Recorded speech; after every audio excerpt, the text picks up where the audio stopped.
小姐，前面躺了一个人。停车，我们去看看。是。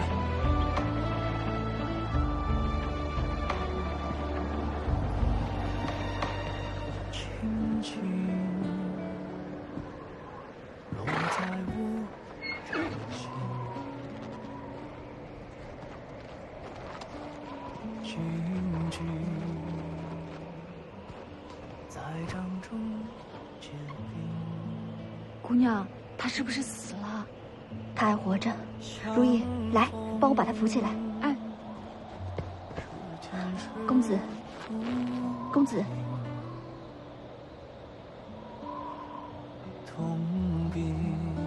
公子，姐姐，你是仙女吗？我是不是已经死了？你没死，你还活着。你叫什么？住在哪里？家，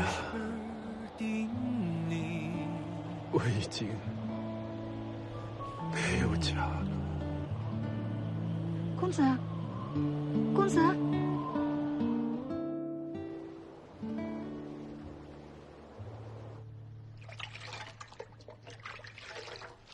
姑娘，你怎么就把人给带回来了呢？这不知根不知底的，万一是个坏人，那我们不就倒霉了吗？他不是坏人，你不是看过他的刊盒了吗？他是个读书人，读书人也有可能是坏人啊。救人一命，胜造七级浮屠，我就当是为秀山积一些福德吧。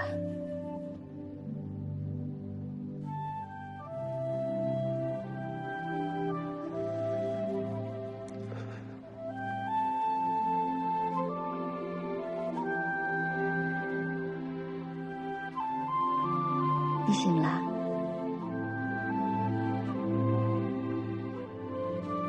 仙女姐姐，你又胡说！要不是看你年纪小，我就报官把你当登徒子抓起来。我累死了。这人真奇怪，怎么跟很失望一样？姐姐不该救我，我本就是求死之人。去倒杯热水来。好。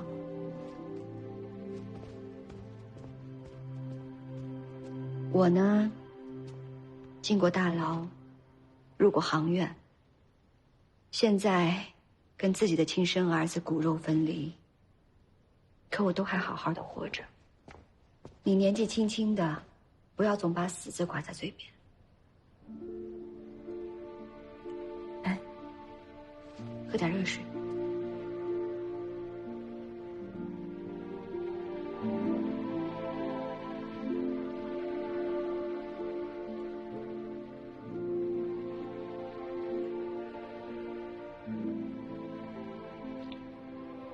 大夫说，你寒气入体，伤了肺腑，需要好好的静养一段时间。你要是不嫌弃，你可以留在我这儿养病。不行，那会影响姐姐的归于。我本就是求死之人，万万不能害了姐姐。我早就没什么归于可言了。放心吧，你就在我这儿踏实养病。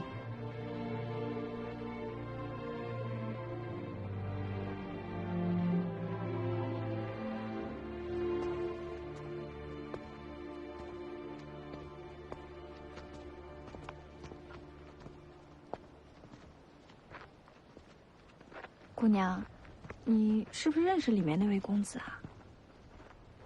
他叫魏良公，我听说过他。他跟我一样，都是不容于这世上的人。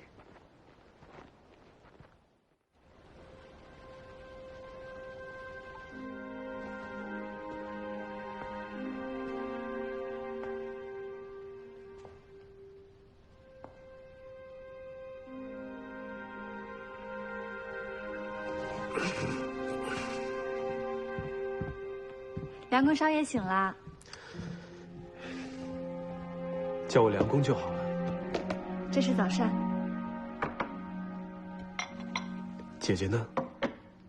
有人请我家姑娘裱画，她正在书房忙呢。姐姐会裱画？是啊，我家姑娘的苏裱啊，那可是城里面很有名的。快用膳吧。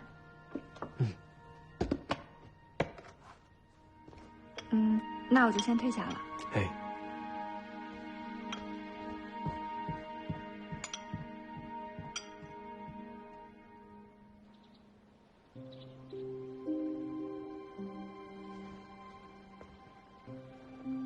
李兄，那曾氏虽然名声不好，哎，可这装裱手艺可真没话说，还是要多谢李兄啊。她呀，毕竟是知府之女，纵然沦落风尘，却不改高雅品味，自然与那些装裱的工匠不同。我听说她是被任雪堂赎出行院的，还为任雪堂生了个遗腹子，一直没肯入嫁，反而卖掉自己亲生儿子了。好像有这么回事。不过这任家大奶奶呀，可不是那么好相遇的，这中间一定发生过什么是非曲直。我只知道这曾氏的苏裱冠绝全城，我看中的是她的手艺，什么是非闲话，与我何干？哎，说的也是。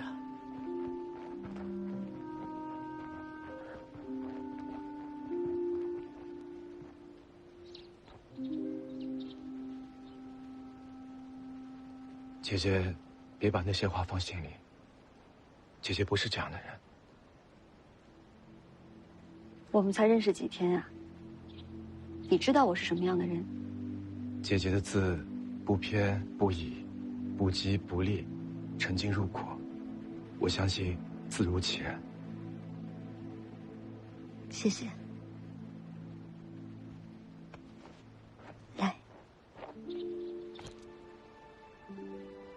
不用理会那些流言蜚语，我根本就不在乎。不管怎样，姐姐都是不得已而为之。如今姐姐如此淡然，实在是让人佩服。都说魏良公有些痴性，还真是如此。姐姐知道吗？魏良公，江南有名的神徒，6岁读书，9岁能文，琴棋书画无所不精。只可惜，生性疏狂，不走正途，以戏痴闻名。江南地界上，但凡认得几个字的人，都听过你的才名。而且，我还听说，你这些年一直在打听你生母的下落。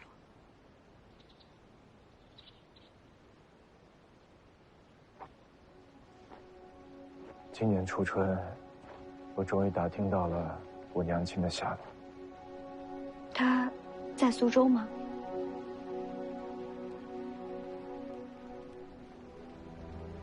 我8岁那年，嫡母潘氏将我娘亲买入苏州行院。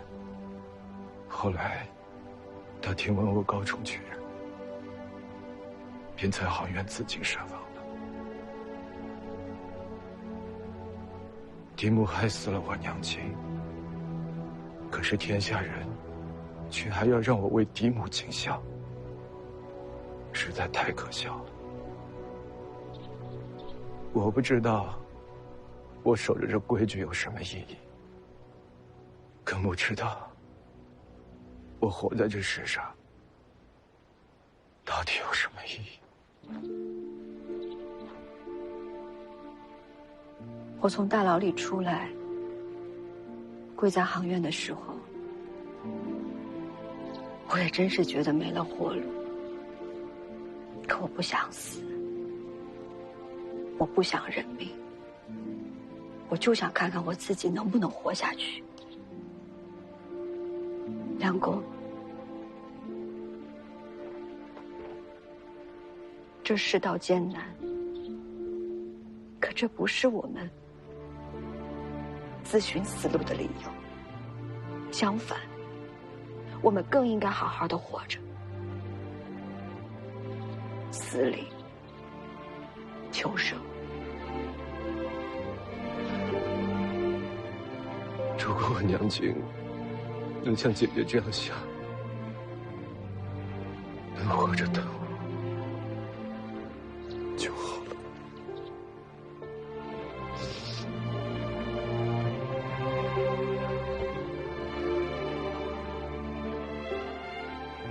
其实我之前非常沮丧，我日日夜夜的思念着秀山，可是我就是见不到他。可是刚才在听你的事，我突然觉得，我更应该好好的活着，因为我的儿子希望我活着，对吗？只要我活着，哪怕10年、20年、30年，总有一天，我能跟我的儿子团聚，对吗？一定会的。姐姐要好好活着，我们都要好好活着。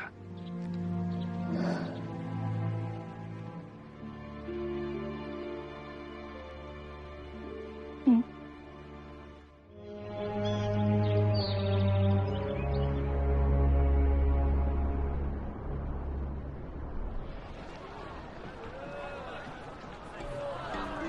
来看看莲藕。说着美，这么规矩。等快点，你看这上走走。天命之谓性，率性之谓道，修道之谓教。天命之谓性，率性之谓道，修道之谓教。道也者，不可须臾离也，可离非道也。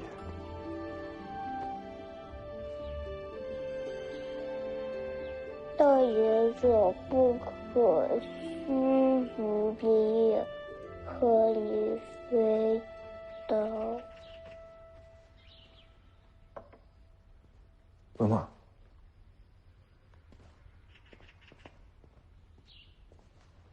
怎么回事啊？先生少爷昨晚一直在做大奶奶留下的功课，打着算盘到凌晨，某时便让淑芳姑姑叫醒了，来书房复习前一天的功课。那他昨夜岂非只睡了2、3个时辰？少爷向来是这样的，而且他没吃饱，更觉着难受。大奶奶不让秀山吃饭，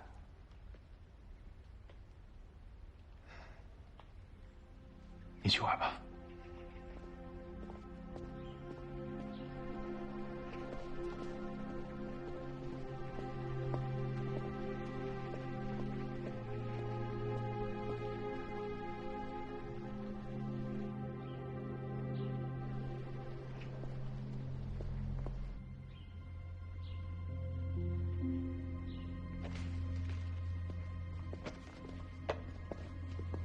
大奶奶，魏先生，大奶奶，梁公有一事请教大奶奶。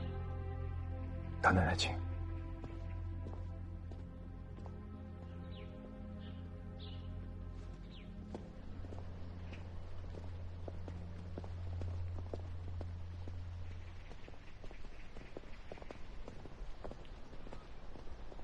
魏先生，大奶奶，秀山正是长身体的时候，敢问大奶奶，为何吩咐厨房把1日3餐改成早晚2餐，还断了荤腥？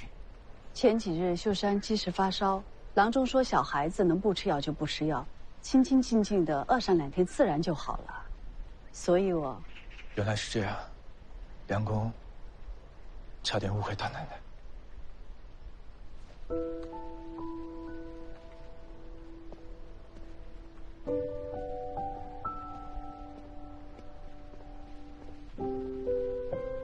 误会？误会什么？他误会您刻薄小少爷，不给饭吃。太过分了！他把大奶奶当什么人了？我说呢，这一阵子苏州城谣言满天飞，指不定就是从这儿起的。好了，小兰，你就少说2句吧。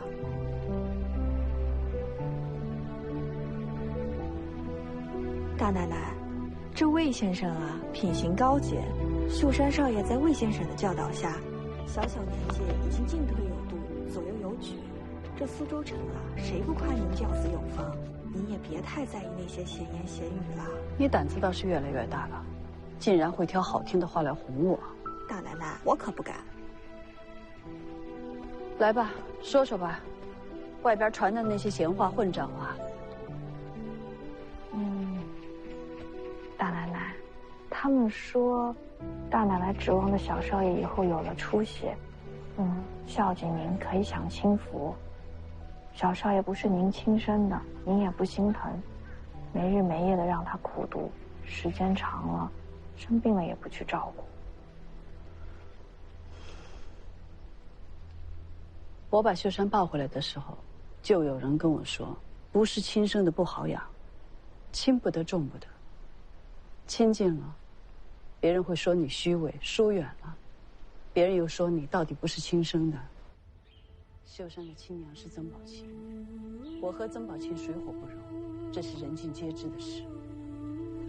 就连秀山心里，他也是明白的。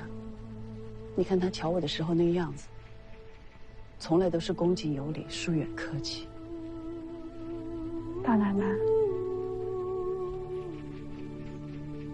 我抱秀山回来，是为了大爷，为了人家，原本就不是为了我自己。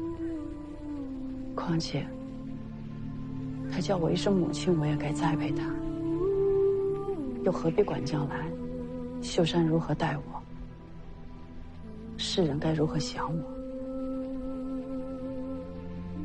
我求人得人，问心无愧。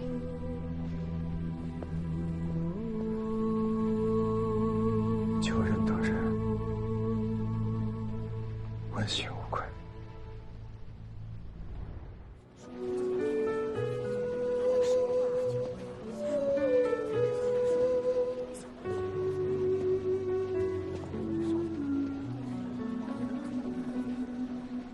星火落在湖面，烟雨吹散了思念，油纸伞下的脸，仿佛一场厮杀片。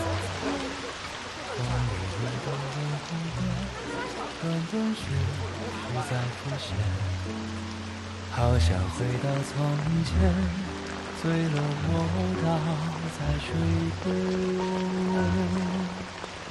大奶奶，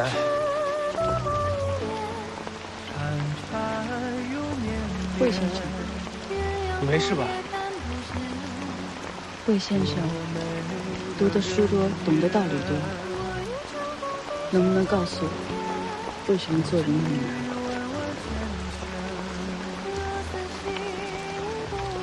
做人本来就是这世上最难的事情。先生也觉得难？是啊，难，非常难。那就没法子。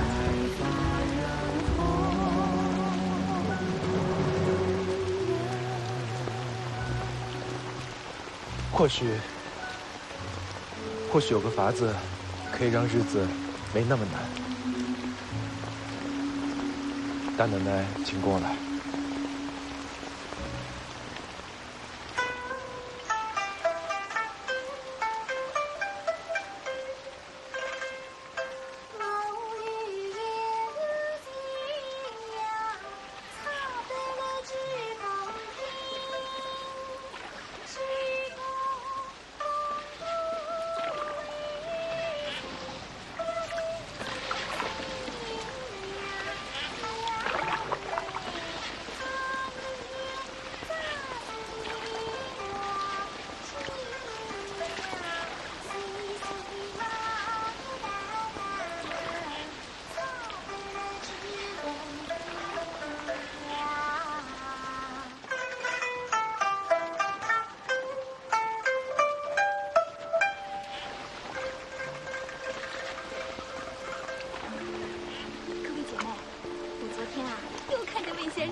谁有福气能嫁给他？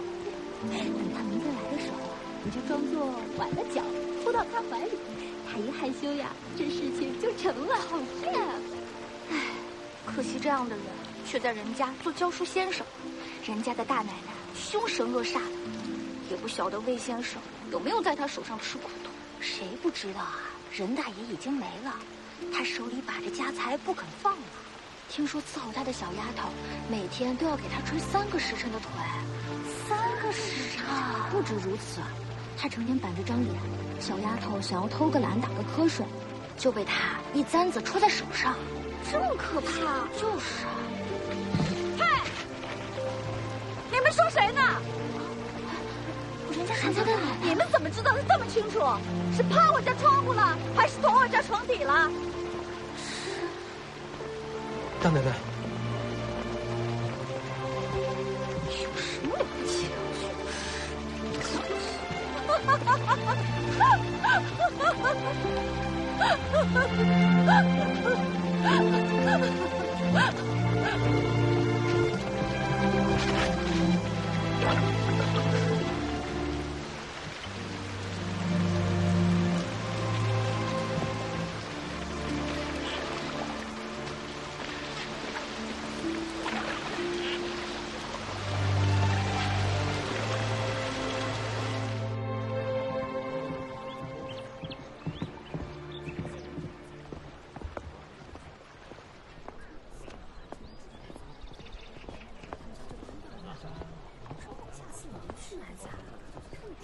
说我们这小本生意越来越不好。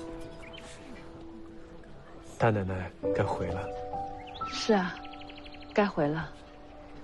谢谢魏先生，希望以后还会有机会跟先生一起去听东家长西家短。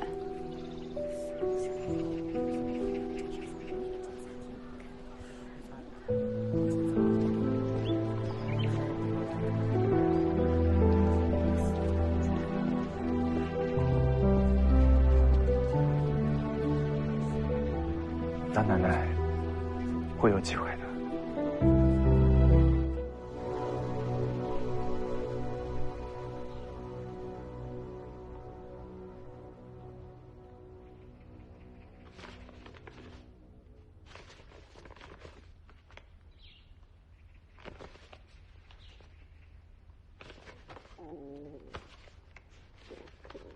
先生，肚子好饿。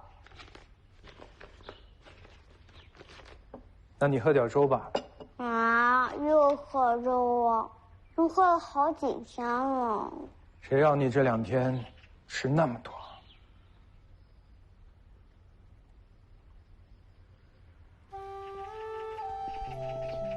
先生，那您给我盛点细叶，我一边听书一边喝粥。秀山，这个不好。对错了，先生，不听戏我真的吃不下去。好，仅此一次，下不为例。谢谢先生。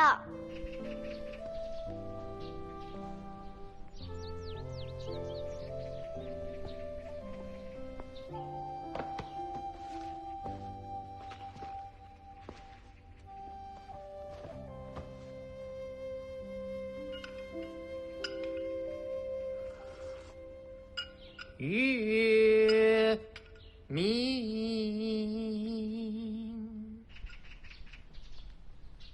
云淡，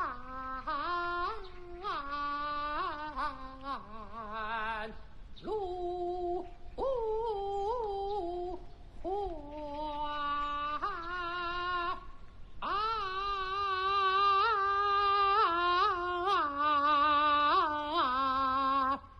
牛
好听，我也要学习，像先生这样唱戏。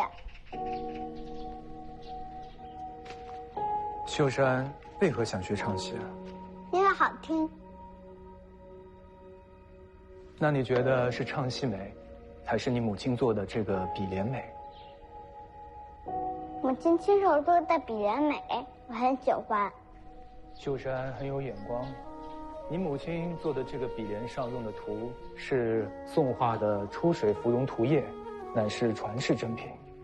哇，这笔莲上芙蓉图这么出名，难怪好看。先生，我不想学习了，你能学画画吗？秀山若要学画，就更要好好读书。宋画乃是我们世人之画，深得老庄天人合一的涵养。你若不懂，学画恐难有大成。好吧。若要懂画，先要读书。好。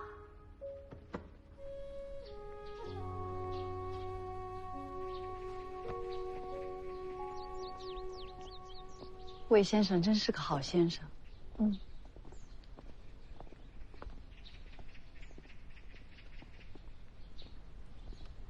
大奶奶，请留步。魏先生，大奶奶，实在抱歉，方才为了让秀山吃饭，给他唱了一段戏，还望大奶奶不要责怪。先生是吃戏之人，却能狠下心肠拒绝秀山学戏，先生高义，翠喜不胜感激。秀山跟在下不同，在下孤身一人，无依无靠，痴迷唱戏，非唱不可。但秀山以后是人家的家主，他有家业要继承，还有一大家子的生计要打理，还有母亲要孝敬。请大奶奶放心，秀山是一个明事理、重感情的孩子，假以时日，定会明白大奶奶的苦心。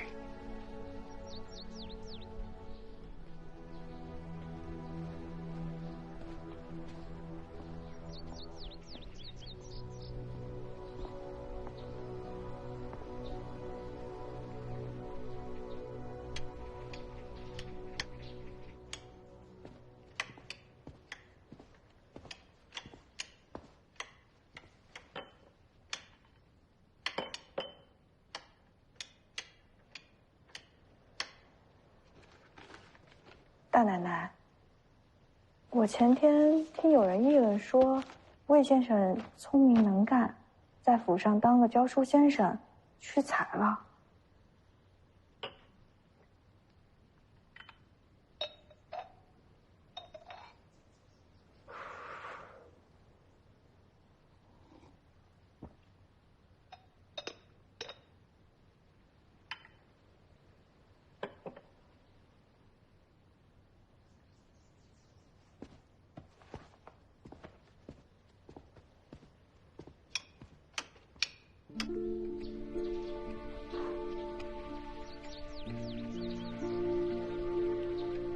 魏先生，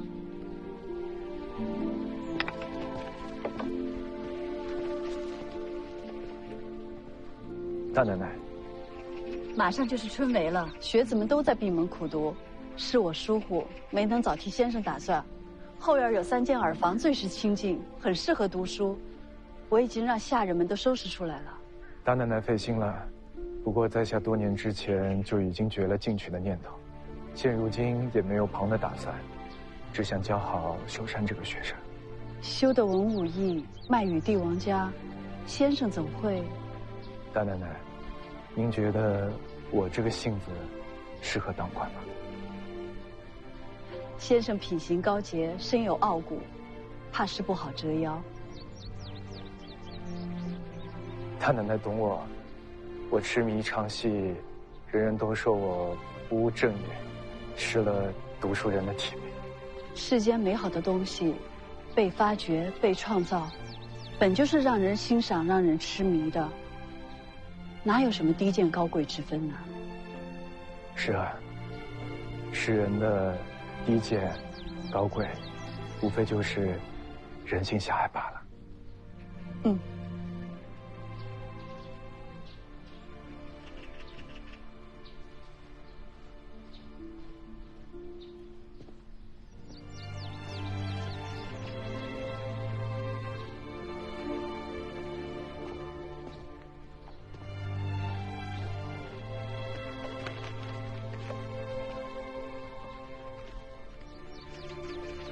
没想到，大奶奶和姐姐是一样的人。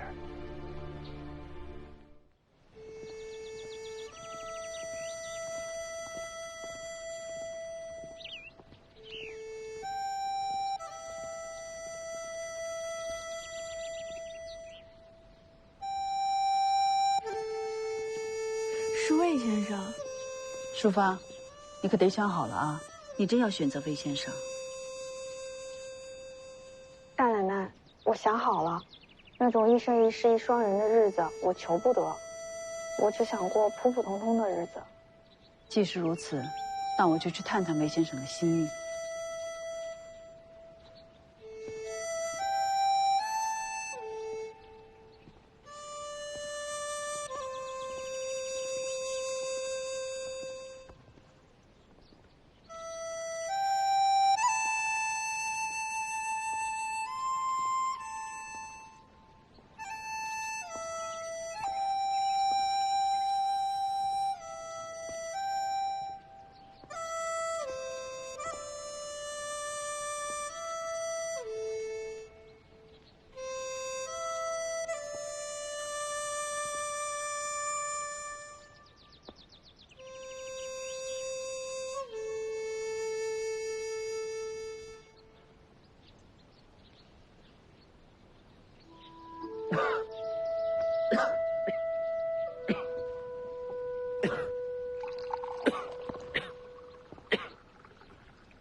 大奶奶，先生身体不好，不如找一个贤德淑良的女子，常伴左右，照顾起居。在下不才，怕是要辜负大奶奶的好意了。大奶奶请。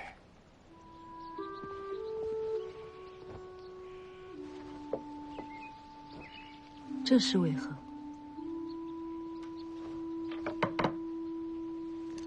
在下心里一直惦记着一个人，因此再也容不下其他人了。怎么没听先生提过？只是他另有所爱。另有所爱？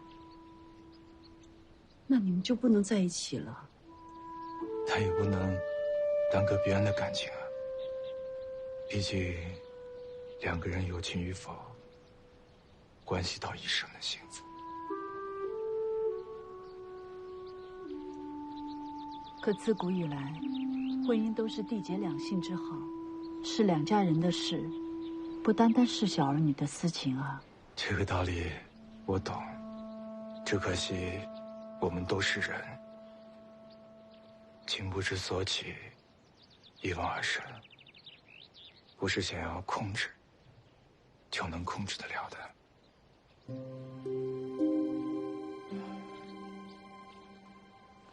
娶妻之事，还望大奶奶以后不要再提了。先生，这又是何苦呢？情到深处情转薄，越是情深之人，越是无情无义。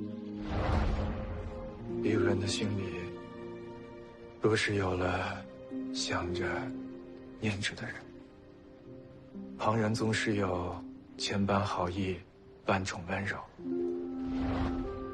他都成了聋子和瞎子，看不到也听不见，伤人的话倒是信手可以拈来。我被亲生之人所伤，这里面有多痛，有多苦，我是知道的。即使知道，又何必拖累那些无辜之人入这火坑呢？爱而不得，生不如死。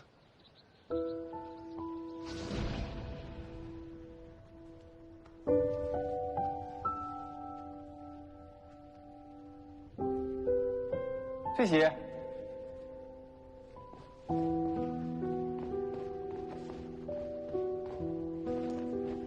你看，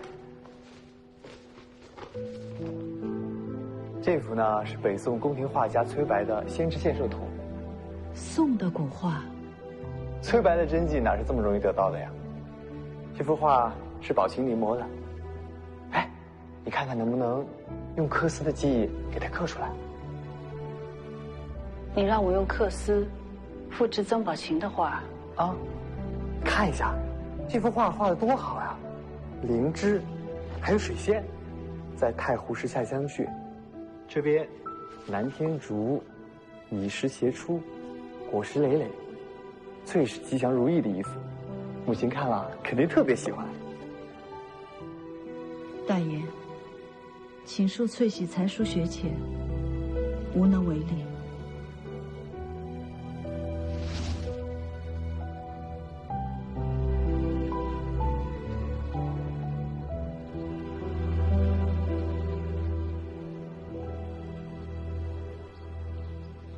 大奶奶。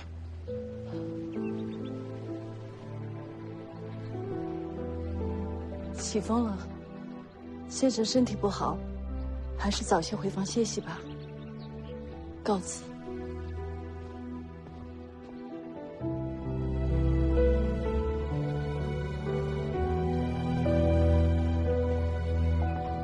越是情深之人，越是无情无义。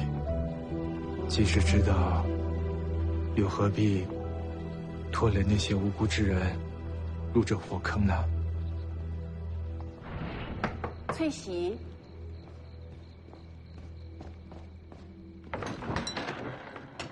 老夫人，翠喜，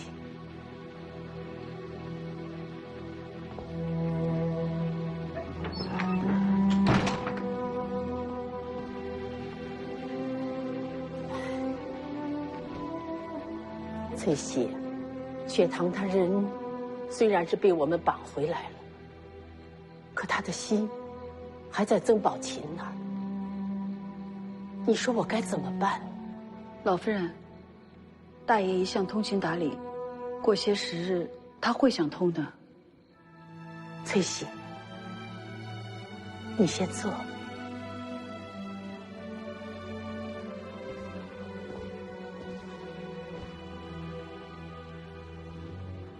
翠喜，这个月17，也就是5日以后，是个好日子，你跟雪堂拜堂成亲吧。怎么，你不愿意？10日后，曾家要是补不上亏空，朝廷就要上门抄家了。到时候，曾宝琴若是找上门来，那翠喜，老夫人，老夫人，你快起来！老夫人，老夫人，不能看着人家世代的基业就这么给毁了。雪堂是个有责任的，你跟他成了亲，他定会待你好，同时也能让他多层顾虑，不至于拿人家去填补曾家的无底洞啊。老夫人，你别这样，你快起来呀！老夫人，快起来！我若是有别的法子，也不会让你这样受委屈。翠喜，我求求你，救救雪堂，救救我们人家吧。老夫人，就算是我同意，大爷也不会同意的。不，翠喜，我的儿子我了解，你若是去求他，他定然不会拒绝的。啊！大奶奶，您别把魏先生的话放在心上，他根本不了解你的情况。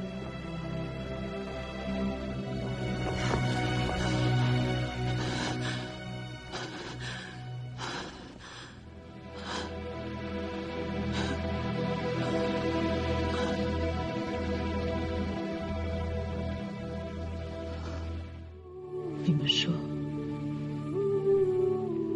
我这个人家的当家主母，活着到底是为了什么？啊？活着到底是为了什么？请你们告诉我，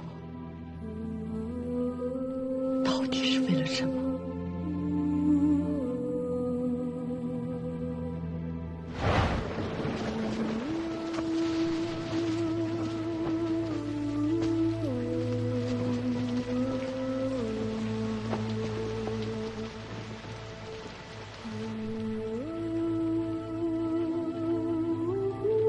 曾姑娘已经平安回家了，你放心吧。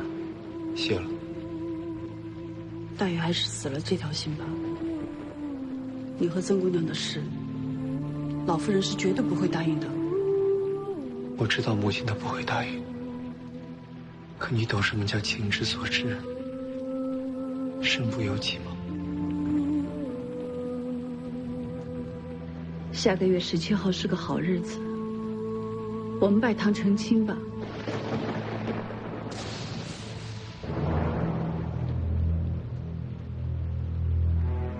翠溪，我9岁就到了人家，全苏州的人都知道，我是你们人家定下的媳妇儿，以后就是人家的当家主母。大爷若是娶了曾姑娘，我以后怎么做人呢？可是翠溪，这些年来，我的心里惦记的只有宝琴一个人，你一直是知道的。我知道大爷心里边惦记着曾宝琴，我不怨我不怪，我只求大爷给我一条活路。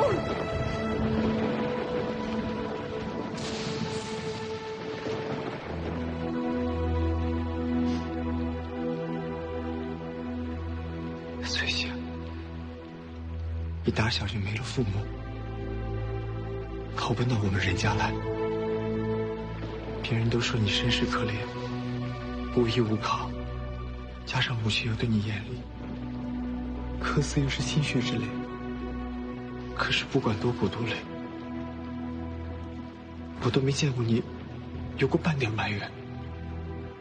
你是个好姑娘，真的。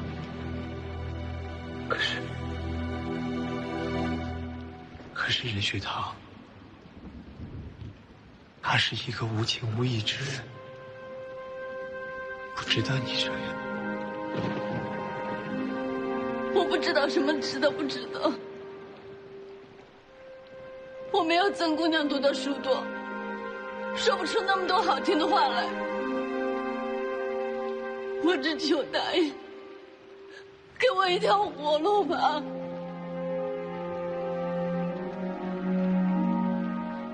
给我一条活路，大爷。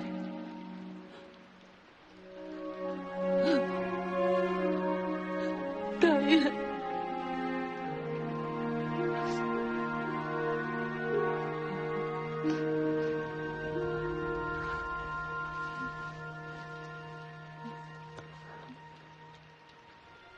我答应你，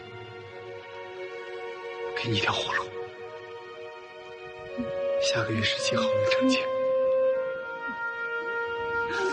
我让你做人家的当家主。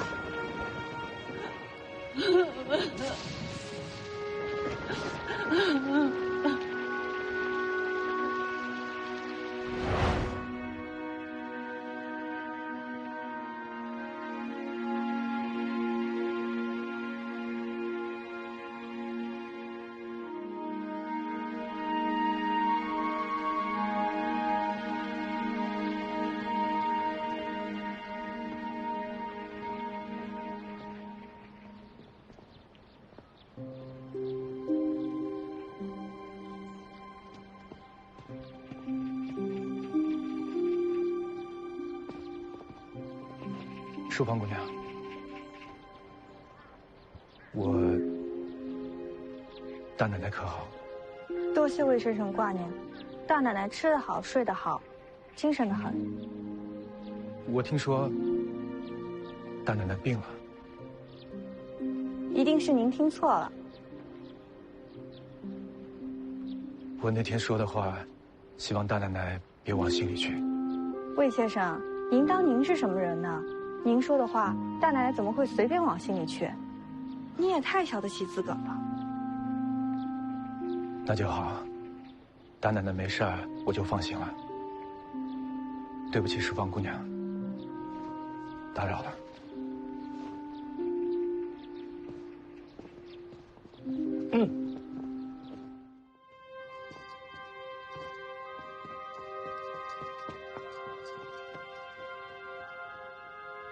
再见。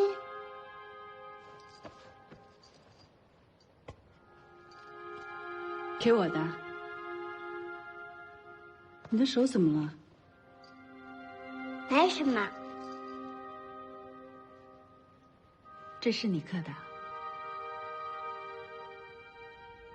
这个小人儿，倒有几分像我。母亲喜欢我就开心。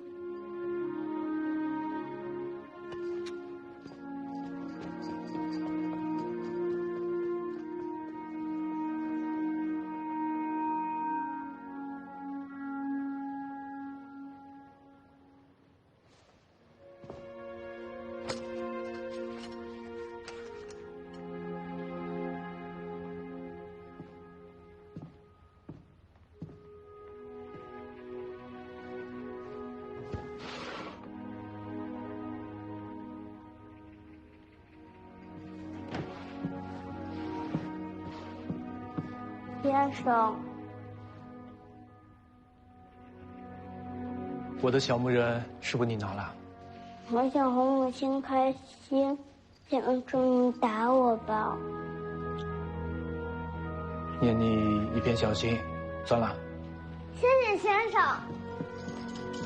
秀山，跑慢点。秀山，秀山，跑慢点，别摔。吃饭，带秀山吃饭去吧。啊，好，走，秀山。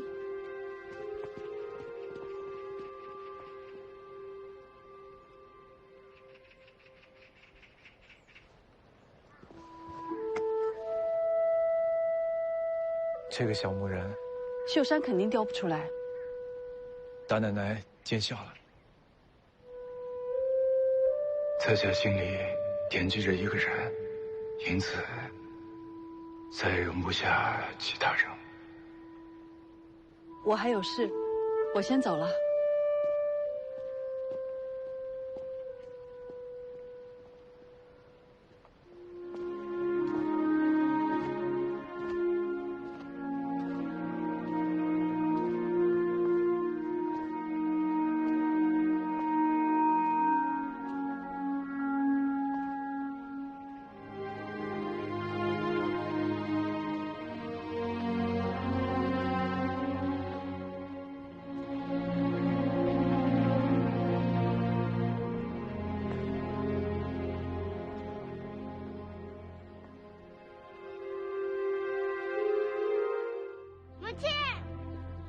秀山，母亲，秀山，哎呦，慢点儿，你怎么来了啊？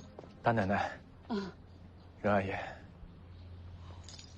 丫头们说家里出事了，我不放心，就不来看看。哦，来，秀山。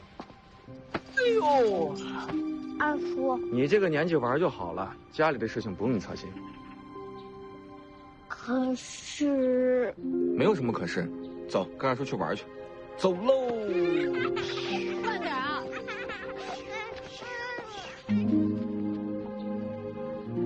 对不起，大奶奶，是我没看住秀山。秀山正是顽皮好动的年纪，先生又不是神仙，哪能时刻看着他呀？大奶奶，苏州4大之家闭门停业的事情，大奶奶打算如何收场？没想到这等俗事，先生都知道了。这不是俗事，是10万苏州之户的生计。要是李大人有先生这样的胸襟就好了。这事儿既然闹出来了，那总得要个说法是吧？要说法不难，何况李少爷派人在仁府门口下跪道歉了。荣卫谋多嘴问一句：“您为苏州10万之户求得说法，那您自己又打算何去何从呢？”何去何从？到时候再说吧。先生什么时候有空，再带我去听闲话呀？大奶奶但凡有空，随时奉陪。大奶奶，巧儿母子平安。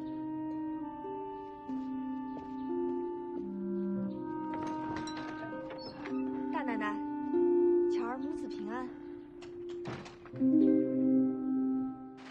恭喜啊！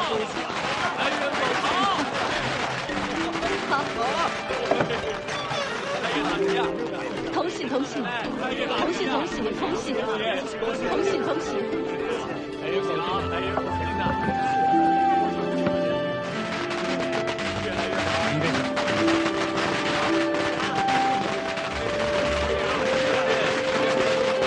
多谢多谢，快，里边请，里边请。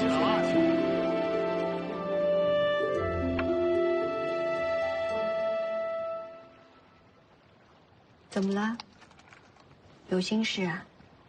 什么事都瞒不过姐姐。你一早到我这儿来，茶不思饭不想，一副心神不宁的样子，谁都能看出来你有心事啊。苏州4大制造坊打开门重新做生意，李昭对大奶奶怕是要恨之入骨了。我就知道你在担心沈翠喜。大奶奶若是出事，第一个受牵连的就是秀山。我就是不明白，李昭对大奶奶到底有什么仇恨？怎么看着两个人像是要不死不休呢？还真是被你说中了。李昭跟沈翠喜跟任家确实不死不休。沈翠喜跟我说过，血堂出事，李昭脱不了干系。怎么可能？如意，把账册拿来。是。姐姐，这些账册是？几年前，苏州4大之家成立了总账房。这几年，苏州大小有30多家私造坊陆续加入，支户数量呢，也从原先的3万多家，到了今天10万家。可生丝的价格却只涨了不到1成，难怪李昭对沈翠喜恨之入骨。生丝价格稳定，制造业兴盛，李昭身为苏州制造，应该高兴才对，怎么会对大奶奶恨之入骨？李昭到苏州的第1年，生丝价格涨了2成，第2年涨了3成，第3年，也就是血堂出事的那1年，涨了5成。这些情况账本上都记得清清楚楚。姐姐是在怀疑，这些年生丝价格飞涨，跟李昭有关。当年沈翠喜告诉我，血堂出事，李昭脱不了干系。所以这些年，我一直在查他的动机。只是很可惜，没有查到什么证据。如果证据确凿，我立马就会上京城去告御状。其实现在，李昭和沈翠喜这么耗着也好，只要李昭他手沾了生丝的买卖，那生丝价格再不涨上去，他怕是要倾家荡产。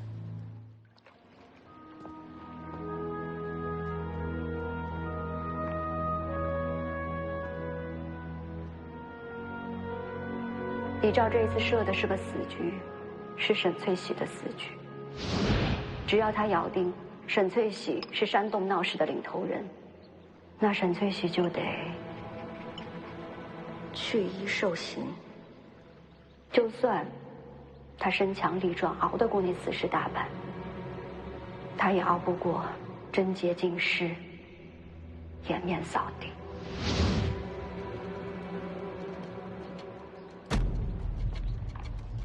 站住！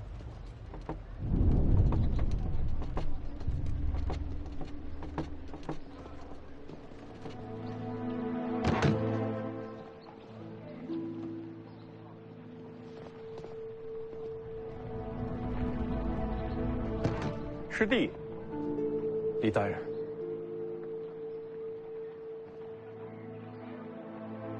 师兄来。师弟多年未曾登门，今日看来是想通了。好，走吧，我们进去好好聊聊。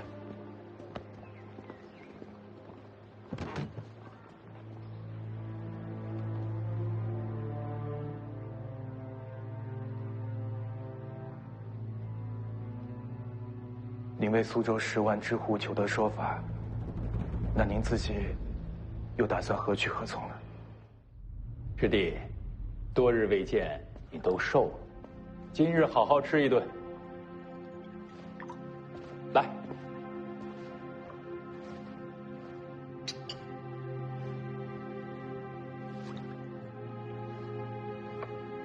对了，下月初8，织造府有一批缎匹要进京，你跟着一块儿过去。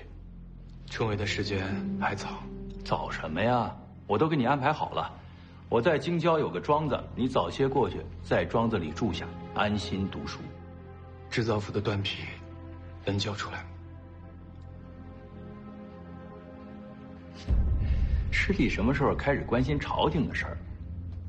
放心吧，私造房关门闭户都是那些刁民要挟朝廷的惯用伎俩。待我抓了那领头的申界1、2，这苏州很快就和原来一样。师兄说的领头的，是不是人家大奶奶？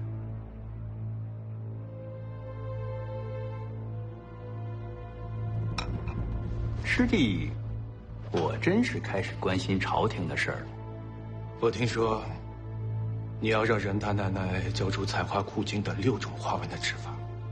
织造府的差事是朝堂之事，我不方便劝师兄，但是手艺人是靠手艺吃饭，你让他们替朝廷出力，那是天经地义的。但是让手艺人交出吃饭的本事，是不是太过了？看来师弟今天来找我，不是想通了要投身科场，而是为了人家。是。可我早就放弃。我说过的，只要我那个嫡母还活在这世上，给她连不上天光的事情，我一件也不会做。住口！师弟，你果真是冥顽不灵。我这一辈子就活4个字：无愧于心。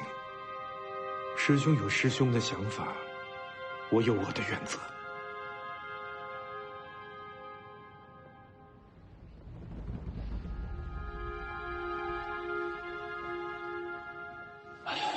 师弟，你今天来是求我的，你还是来想跟我吵架的？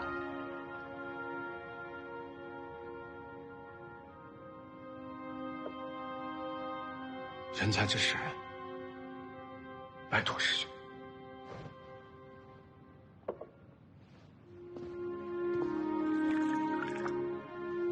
你久不出门，可能很多事情你真不知道。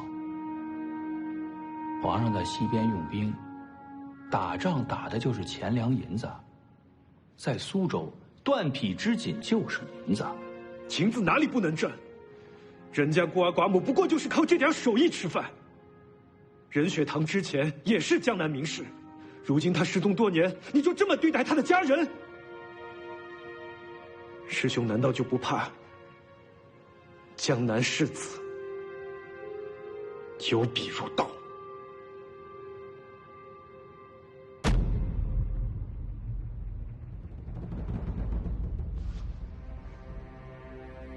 怕？怕什么？怕你吗？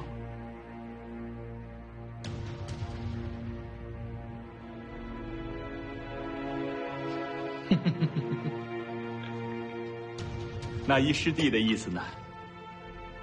师兄和我不同，师兄所求的是生前死后的名声，是荣华富贵、光宗耀祖，而我孑然一身，无亲无故，不过是贱命一条。你这么做，就为了一个沈翠喜啊？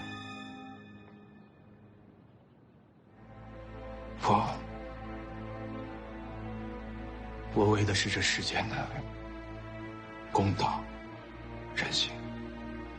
好一个公道人性！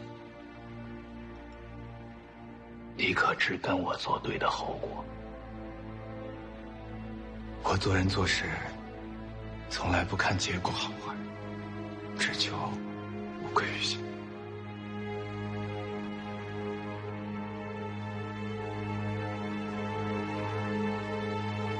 好，我答应你。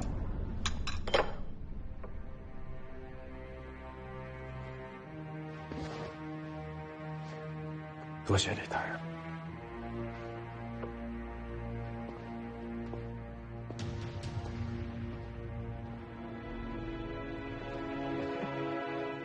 大人，这个魏良公，您可是一心为他，他却恩将仇报，与您为敌，您就这么依着他了？不然呢？谁让他是我师弟的？您就这么答应他了？这可是您好不容易布下的局啊！那就再给他布一个吧。再布一个？怎么布啊？行了，别晃了，做有告诉。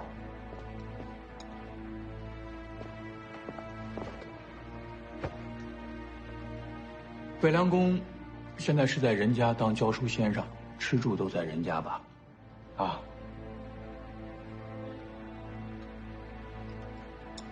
您的意思是，这沈翠喜和魏良公他们俩孤男寡女同在一个屋檐下？俗话说得好，寡妇门前是非多。这传出来点什么，那也是正常的。我怎么早没想到？沈翠喜她就是个女人，一个女人名声臭了的话，她就是天大的本事，也只有死路一条。可惜了，可惜。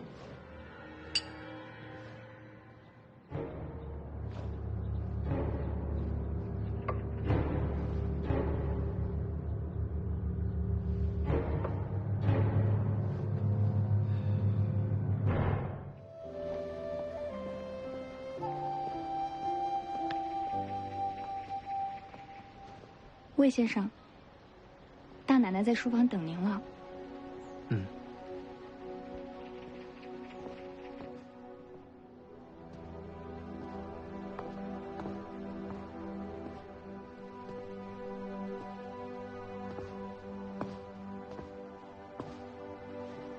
大奶奶，您找我？魏先生，我能信任你吗？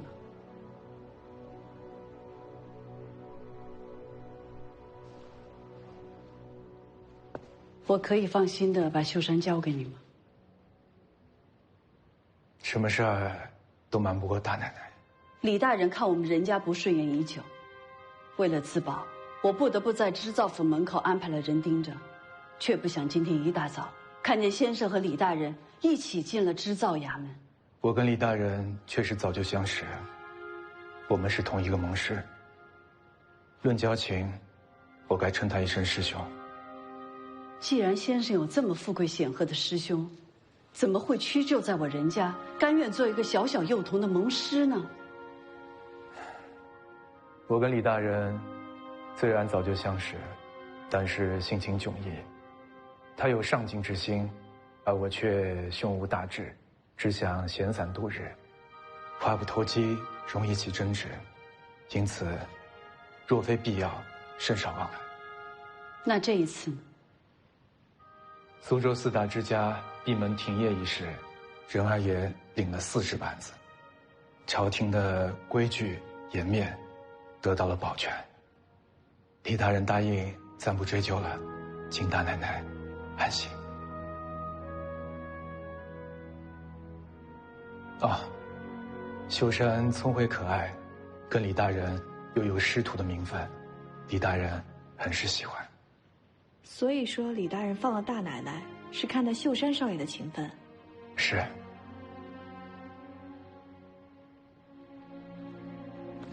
大奶奶，这可不敢当。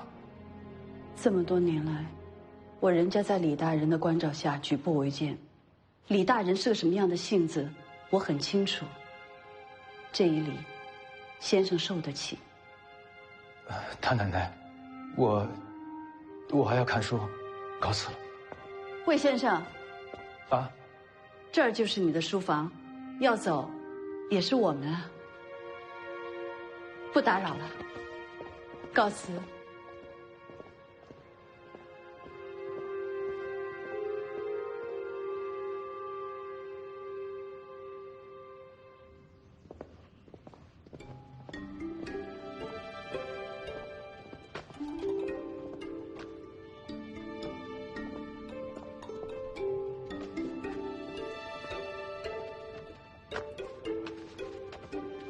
哎，你们说用这个石青色做荷包好不好看？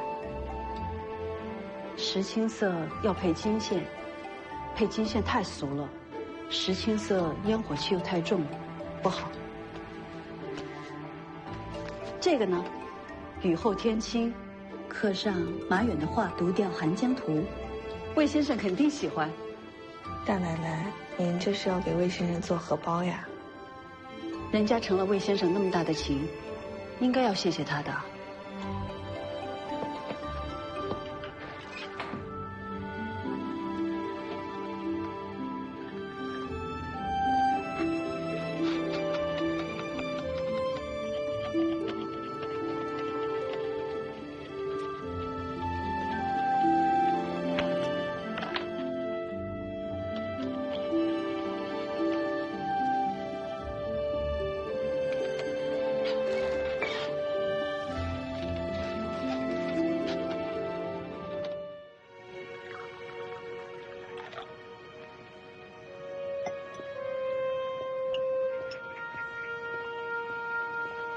如意，哎，谁来了？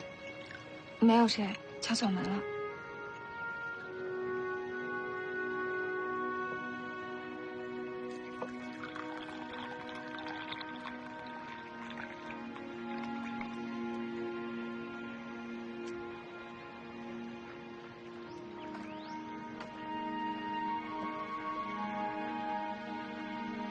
姐姐，我知道。你去见过李照，什么事儿都瞒不过姐姐。梁公，回来吧。以后都不要再去人家了。为何？李照和沈翠喜是不死不休的局面，只要能逼死沈翠喜，李照什么都做得出来。我现在真的很担心，我担心他会往你和沈翠喜的身上泼脏水。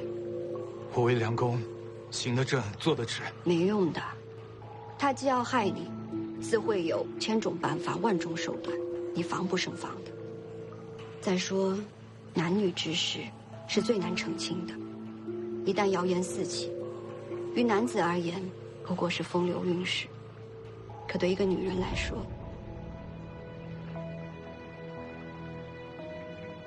只有死路一条。你若继续留在人家，不但会害了你自己，也会害了沈翠喜。你想清楚吧。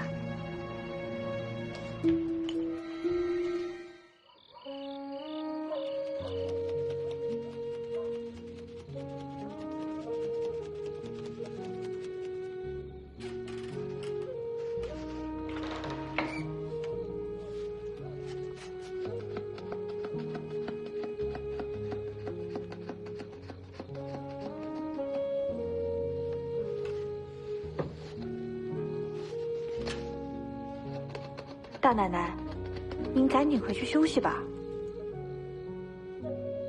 好，马上就完了。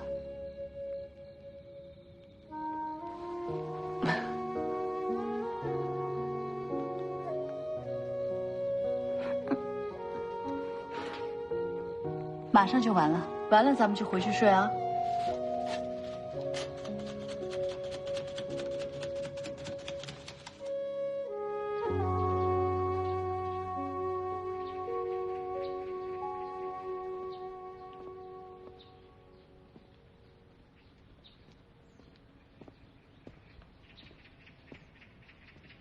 魏先生，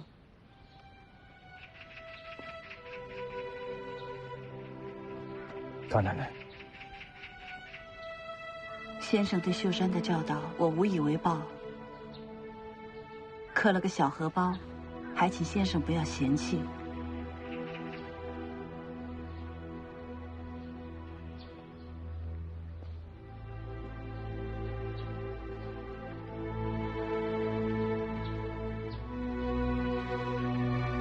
李照害你，自会有千种办法、万种手段，你防不胜防的。男女之事是最难澄清的，一旦谣言四起，于男子而言不过是风流韵事，可对一个女人来说，只有死路一条。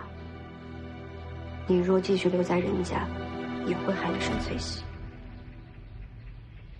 先生。啊，一个小小的荷包都是如此精致，大奶奶的刻工实在是让人佩服。先生过誉了，我不过是会些笨功夫，既缺灵气也缺才华。大奶奶不必如此妄自菲薄。世上的人往往觉得天才少年最值得夸赞，却不知能一步一步走到别人走不到的高度，才更让人敬佩。这样的话，先生能说，我就不能说了。大奶奶在科司一道上，足以称得上是天才。千万别把那些话放在心里。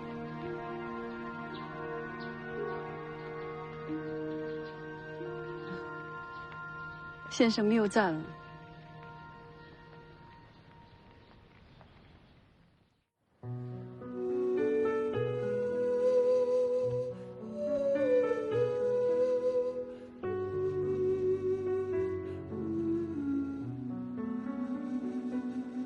梦里你的容颜，断断续续在浮现，好想回到从前，醉了我倒在水边。时间是潺潺又绵绵，鸳鸯蝴蝶看不见，多美的人间。7年了，我心里知道你已经不在了。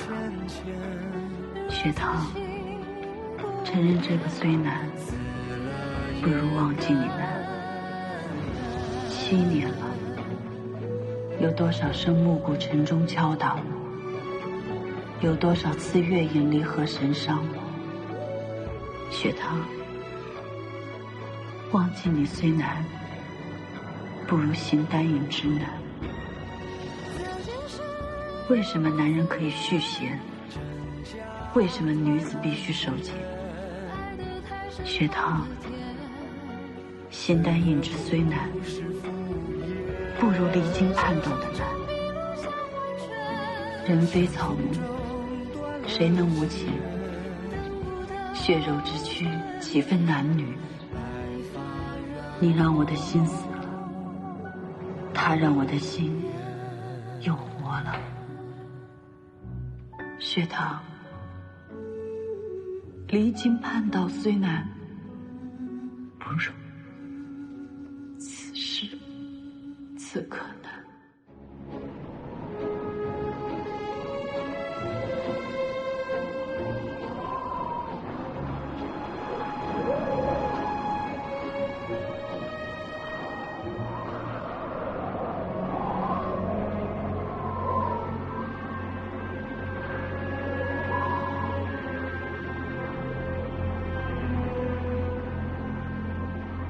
李兆盯上了人家，人家现在经不起任何风浪，宁可错杀也一定不能放过。魏先生那么清高一人，为了人家还特意去织造府求李大人呢。他李兆是什么人呀？凭什么魏先生去求就放了我人家？姐姐懂我，知我，是世间最好的女子。姐姐心里另有相知相弃之人。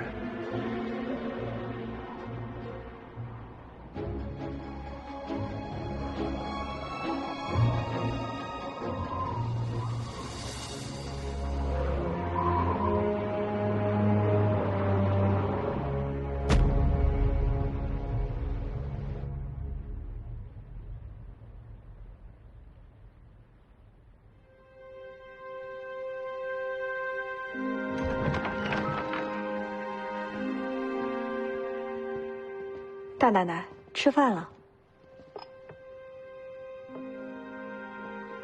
您这是哪里不舒服吗？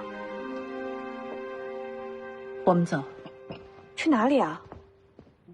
山塘街。我有话要问曾宝清。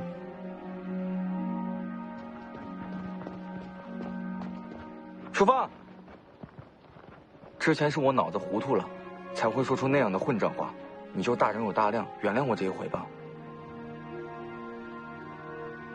大奶奶，我们走吧。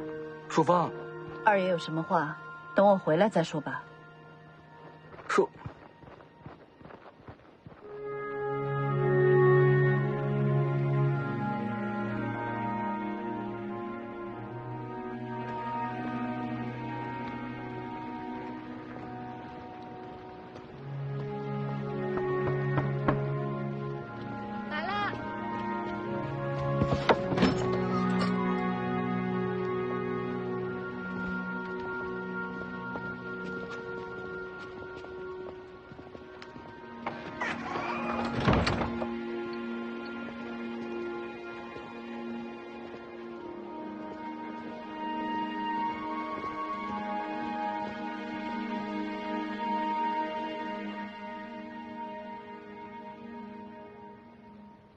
你们都下去吧。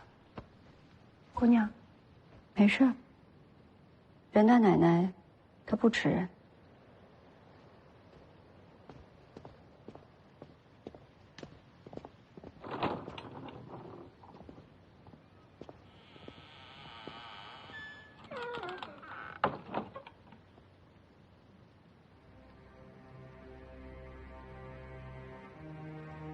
魏良公的救命恩师。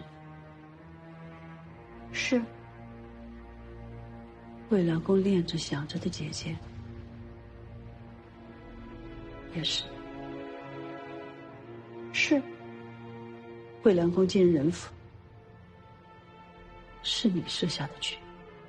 是。到底想要干什么？我不想做什么，我就是挂念着我的孩子，所以我让良公到人府去帮我照看着他。这样，我也可以尽一个母亲的心。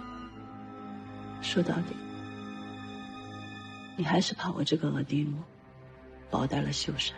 当然，嫡母哪比得上亲生的母亲？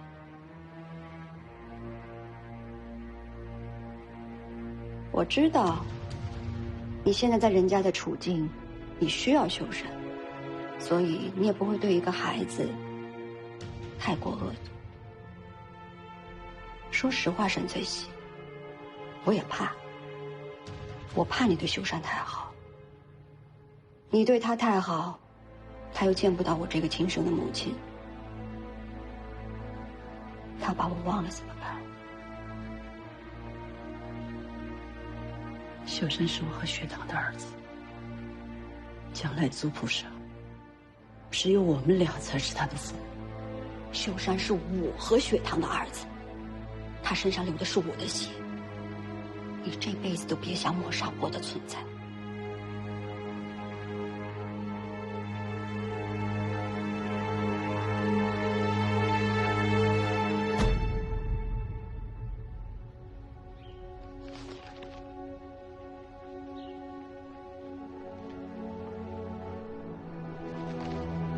先生，娘的生辰，我唱千金祈福，娘以后一定会顺顺利利的，是不是？是。秀山真乖。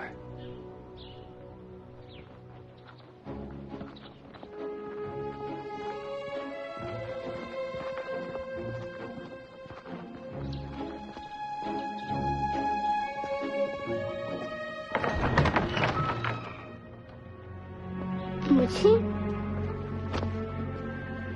大奶奶，母亲，小兰，把少爷带出去。是。母亲有话跟魏先生说。母亲不关先生的事。少爷，您先跟奴婢出去。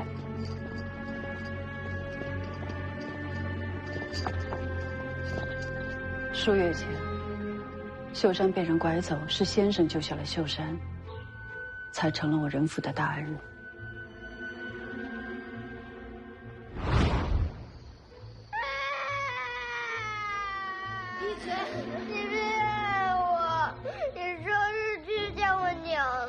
你要是再哭，我就把你扔到河里喂鱼去了。鱼是不吃人的。那是因为鱼没有看到你这么白白胖胖又爱哭的小孩子。再哭，闭嘴！你再哭，我给你扔到河里了。闹别人河里来载我。我已经看到鱼了，鱼已经要过来吃你了，还哭吗？还哭吗？刁秀山懂得人性险恶，有的是法子，何苦这么吓他？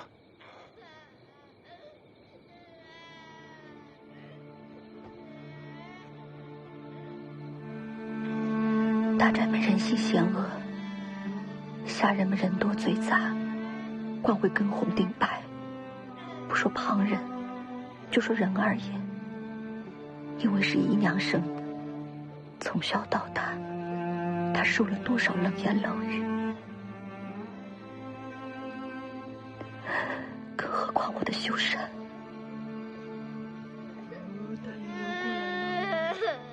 我这个亲生的娘亲都不在身边，你看看，如意不过3两句话，他就跟着跑出来了，我能不担心吗？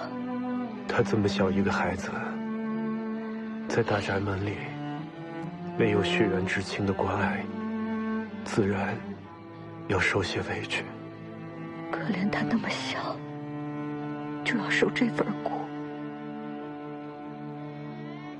我要帮他。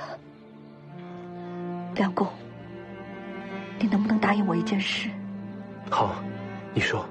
我不能亲自在秀山身边照顾他，可是我真的希望他身边有一个真正爱他、疼他、知冷知热的人。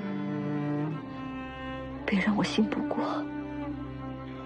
可梁公，你就像我的亲弟弟，你能不能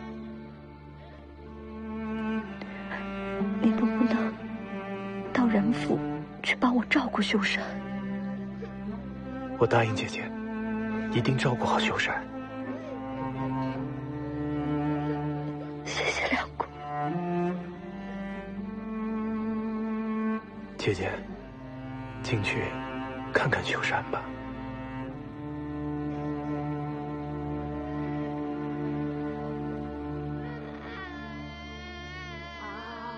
来接小孩了。这本就是一个局，要是让他发现，这局不就白做了？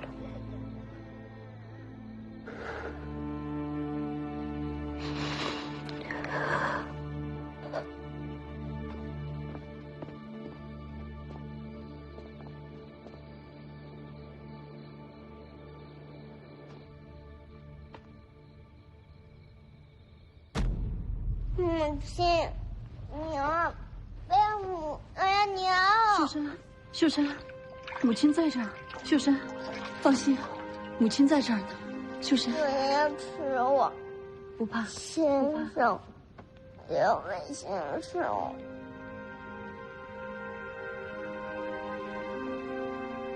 秀山，秀山别怕，先生在这儿。先生。你说救我们的魏先生。先生会陪着秀山，秀山安心的睡吧，啊。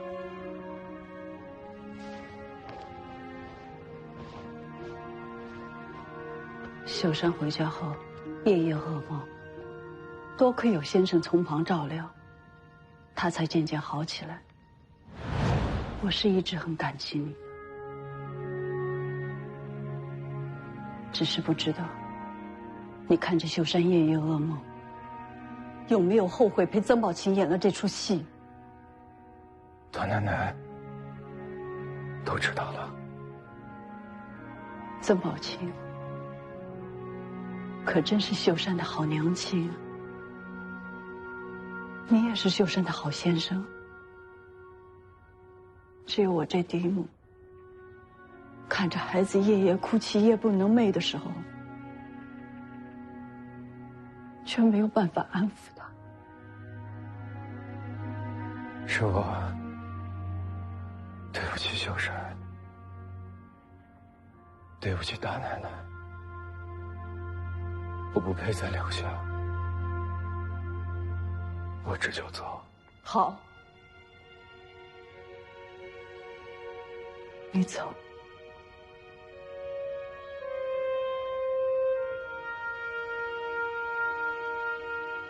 梁公，还有一事相求，请大奶奶成全。请说。请大奶奶把小木人还给我。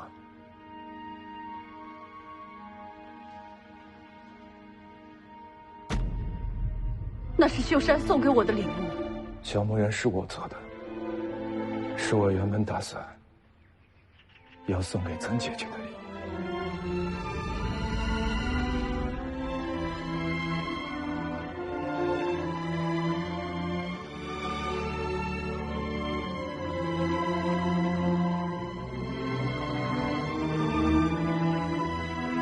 淑芳，是。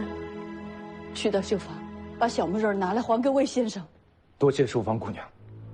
好。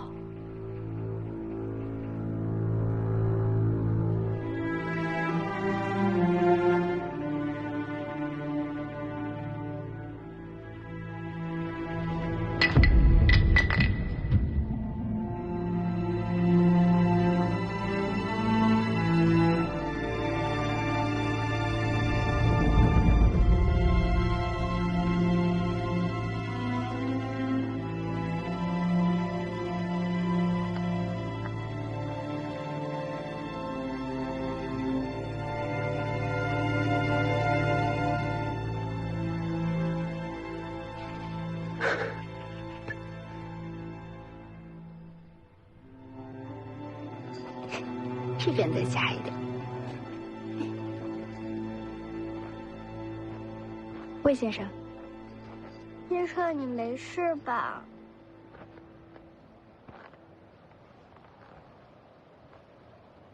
先生没事。母亲发现我给娘抄写信经，母亲生我气了。大奶奶没有生你的气。当家母亲就是生我气了，我认得出来。秀山，你记住了，一个真正的母亲是永远不会跟自己的孩子生气的。真的吗？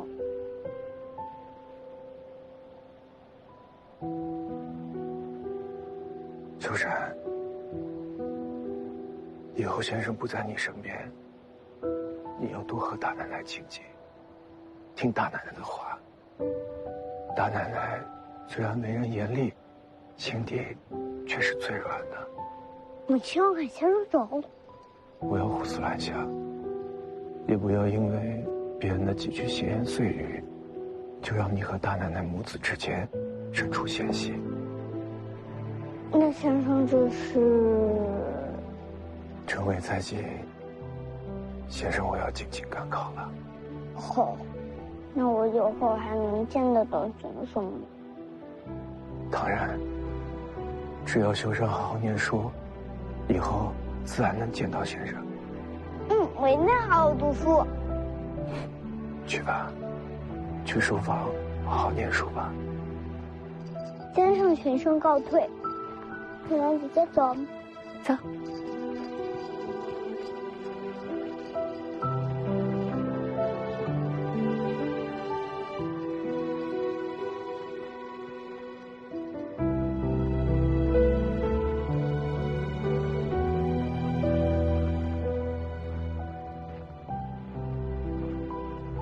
大奶奶，要不我去跟魏先生说，让他留下来。他是曾宝琴的人，那又怎么样？这魏先生从来没有做过伤害人家、伤害秀山少爷的事儿。他留下来对人家是个隐患。再说，是他自己要走的。大奶奶，您之前不是跟我说过吗？看一个人，不是看他是谁的人，而是要看他做了什么。你看这丁荣和巧儿都是人家的人，可是那又怎么样？丁荣还不是帮着李照来对付我们人家，这巧儿骨子里还是向着丁荣的。大奶奶，您相信我，这魏先生一定是好人。你给他做担保？我是说实话。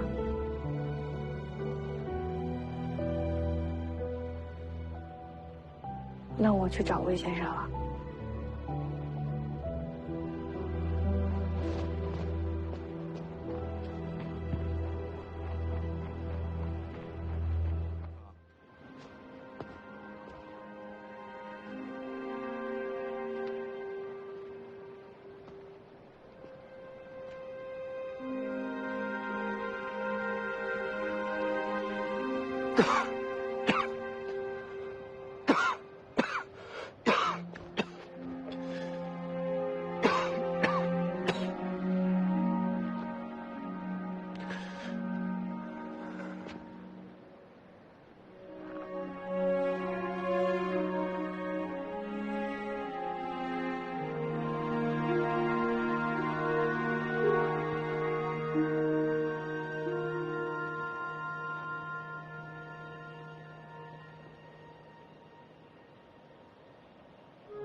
姐姐，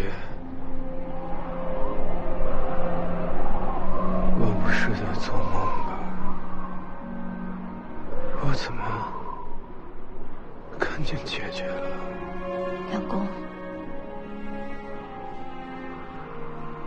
你没事吧？姐姐，我已经离开人家了。姐姐知道，已经离开了。先生，梁公，梁公，梁公。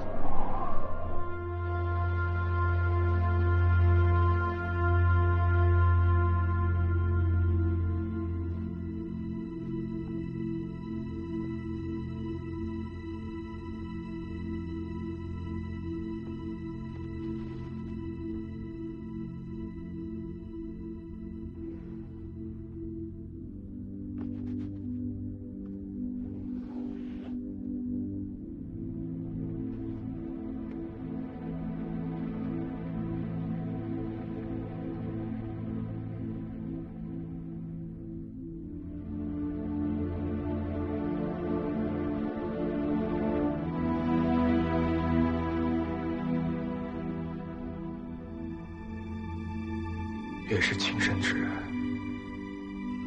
越是无情无义。沈崔喜，你技艺精湛又能如何？到头来还不是连一幅最简单的鸳鸯戏水图，你都修不出来。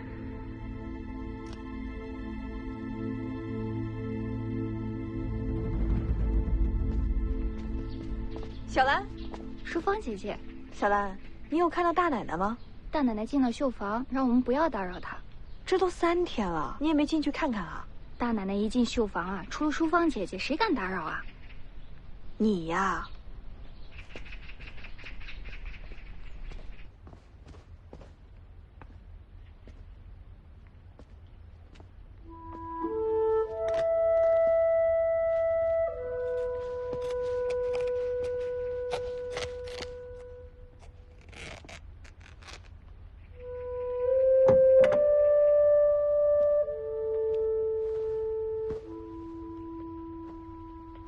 大奶奶，魏先生心软，我去求求他，他一定会回心转意的。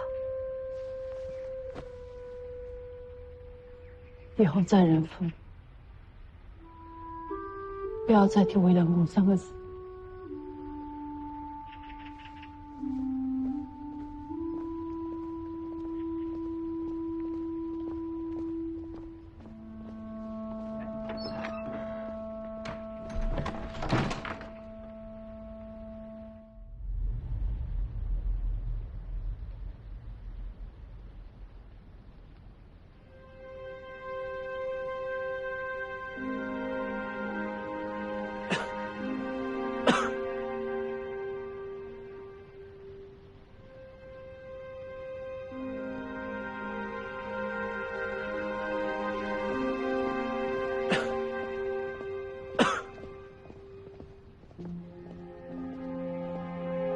杨公，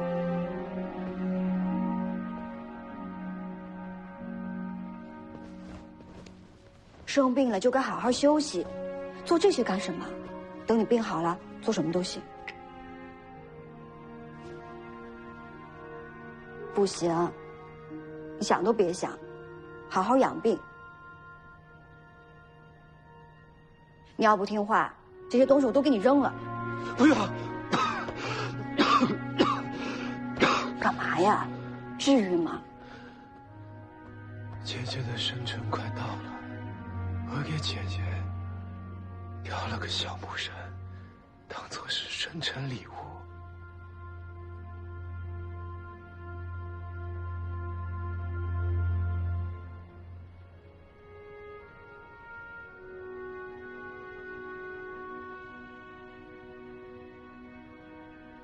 姐姐，有什么不妥吗？没有，我很喜欢。我看看。不用了，我真的很喜欢。我看看。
之所起，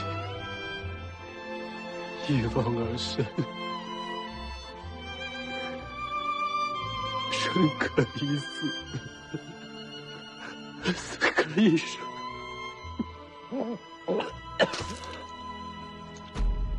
亮公，亮公。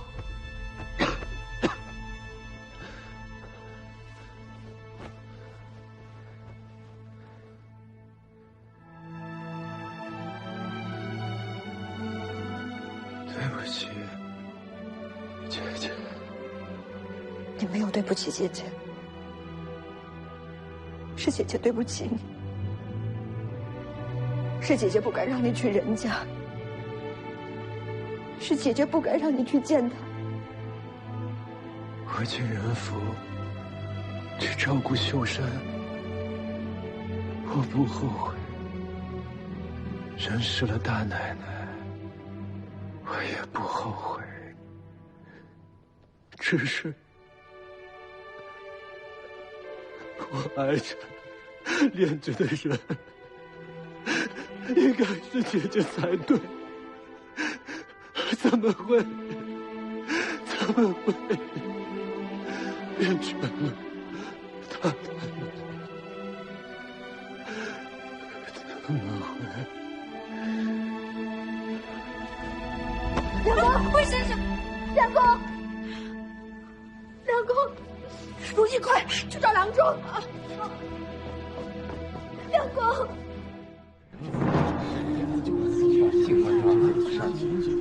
你拉在这跪着干什么呢？是，为了这个办事的，看笑话去。这不是那谁吗？他是谁呀？为人在这个位置，人府的家训确实是这样。曾宝琴要见我，是他现在就在门口等着呢，还说哪怕天塌下来也要见大奶奶。小兰，你先出去，守着大门口，不许任何人进来。是。大奶奶，曾宝琴不会无缘无故找上门的。我知道。他这次来无非有两种可能，要不然就是他黑了心肠，想要置你于死地，要不然就是魏先生出事儿了。我说过了，不要再提魏良公。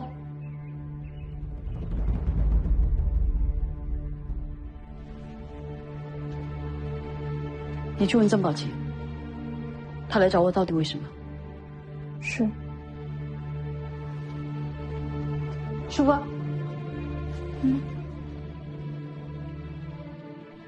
去吧。大奶奶，我从小就跟着您，您什么时候开心，什么时候伤心，没有人比我更看得清楚了。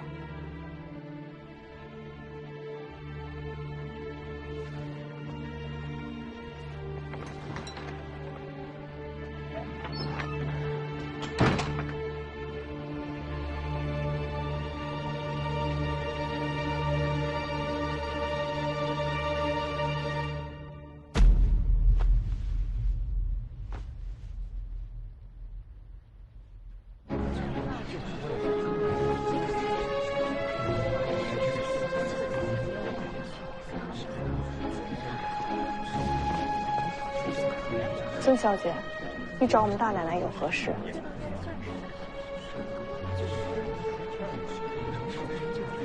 来人，把人都散了吧。是。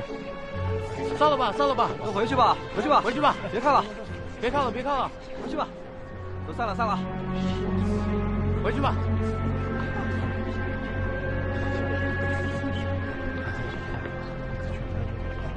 现在可以说了。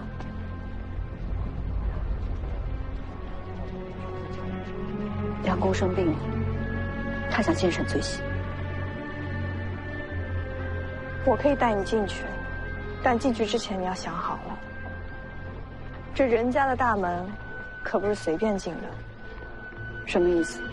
进了人府的大门，你就是小妾。主母让你跪着，你就不能起身。你可想好了？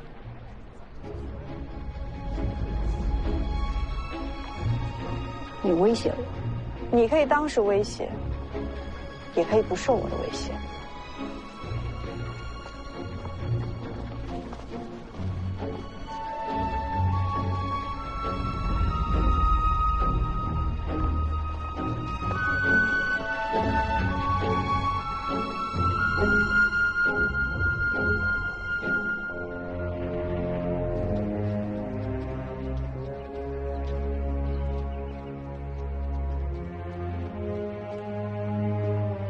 跪下，在这儿，就在这儿。怎么？你不想跪？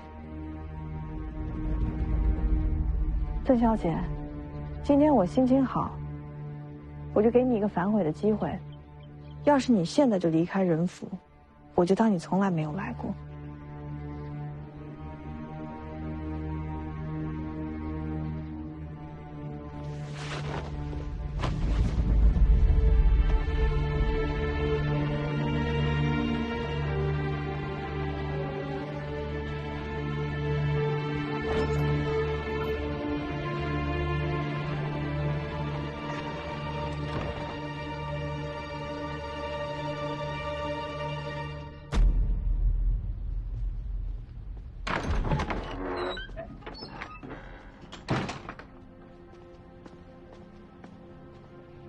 大奶奶，曾宝清真的跪下？是。今天我出了这道门，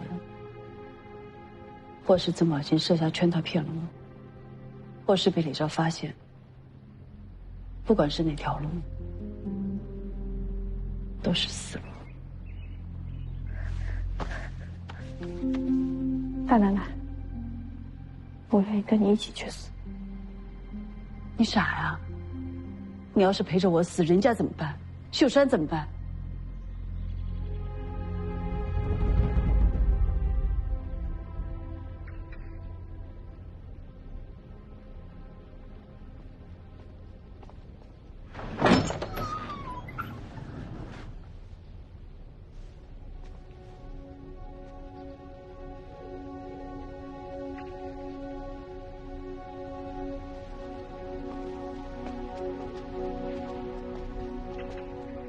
起来吧，跟我来。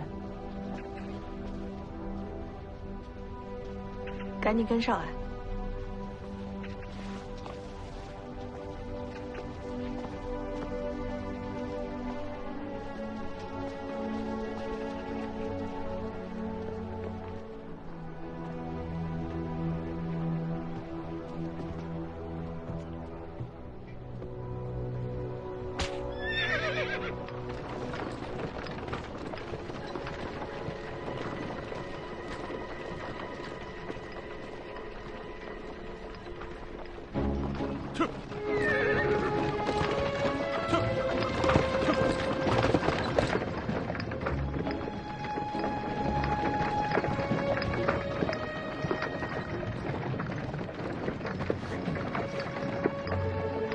这不是去上堂节的路，你要带我去哪儿？你若是后悔，随时可以走。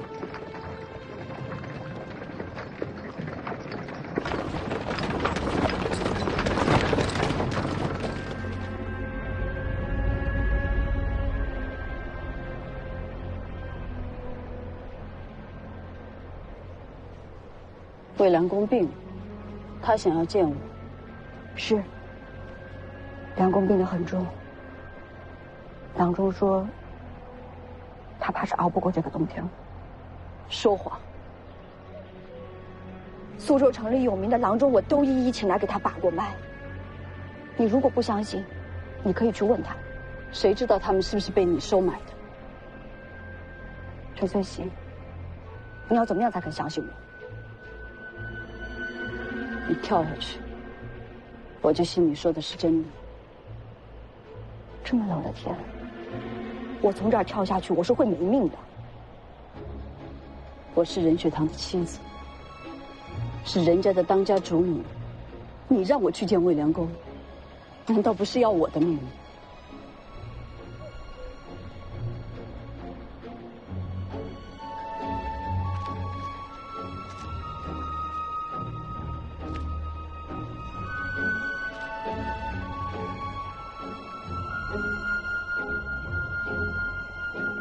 如果我跳下去，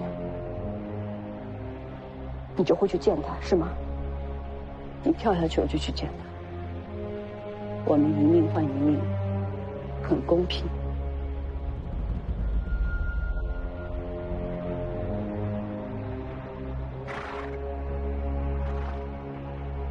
好。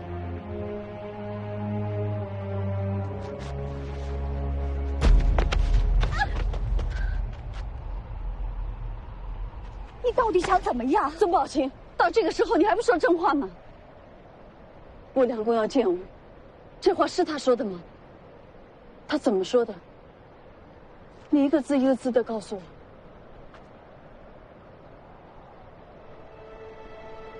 梁公确实没有说他要来见你，那是因为他知道你的身份，他知道你的难处，他不想让你为难。那你为什么要骗我？为什么要撒谎来骗我？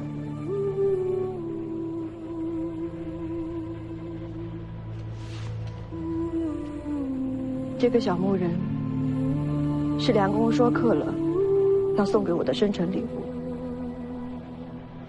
你看看，这到底是什么？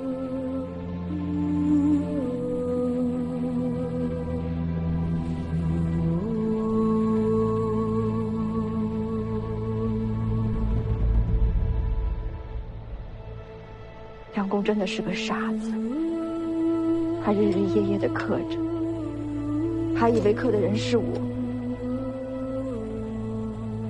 可是你看看这发髻，你看看这眉眼，这分明就是你沈翠喜。他满脑子里只有你。郎中说，他的五脏六腑皆已受损，熬不过这个冬天。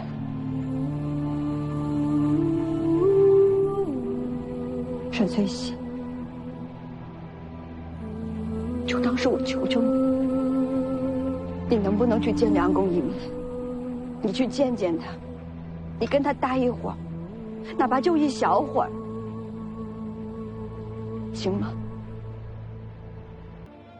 你如果怕被人拿出把柄，我现在就可以给你写文书，就说梁公与他有私情的人是我，你是去捉奸的，这样行吗？曾宝清，你知道我为什么要带你来这儿吗？这里是人世宗族把奸夫淫妇沉潭的地方。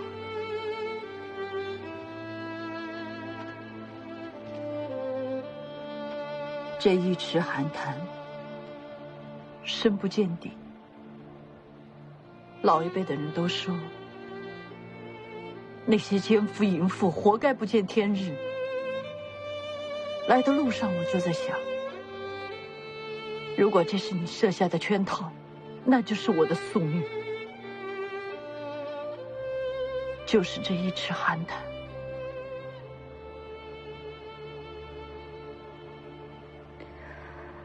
沈翠喜，我没有骗你，我真的没有骗你。你听我把话说完。我一直在等你告诉我你说的那些话都是真的。梁公心里有我，他想见我。只要是他说的，我就一定会去见他。哪怕是明劫尽毁，哪怕沉入这寒潭，我也不后悔。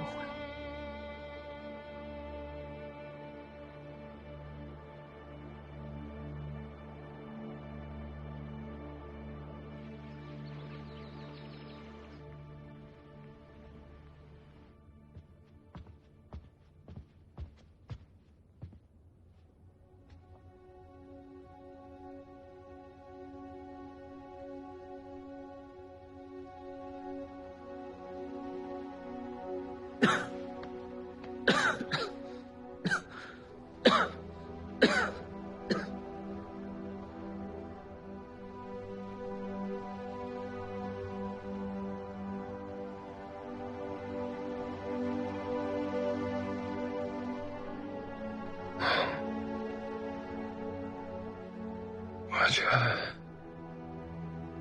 一定是在做梦。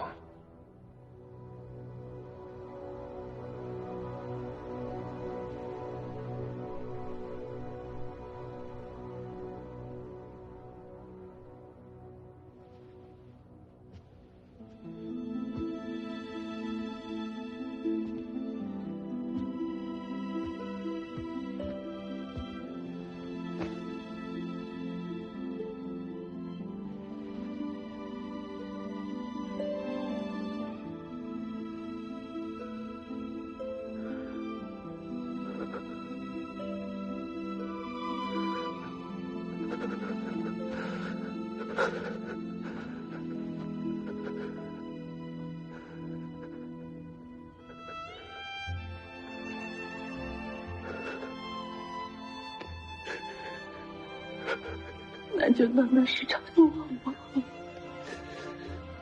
你和我一生一世共一场梦，你说可好？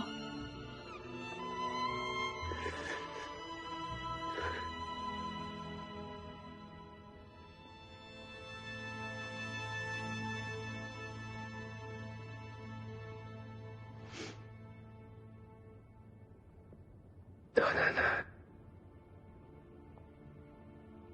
我也懂点医道，我这身子兴许熬不过这个冬天了。回良公，你只需要回答我，好不好？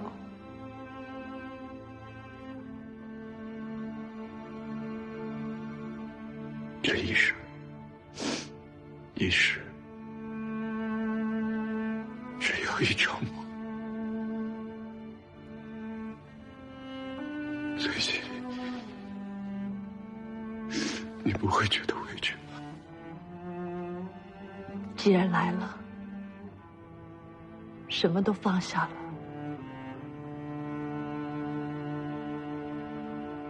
包括命。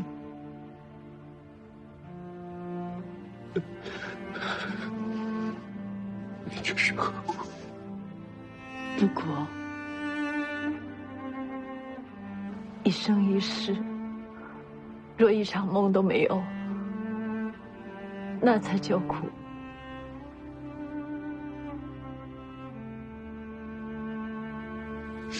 好，我答应你，这一生一世，你和我就共一场梦。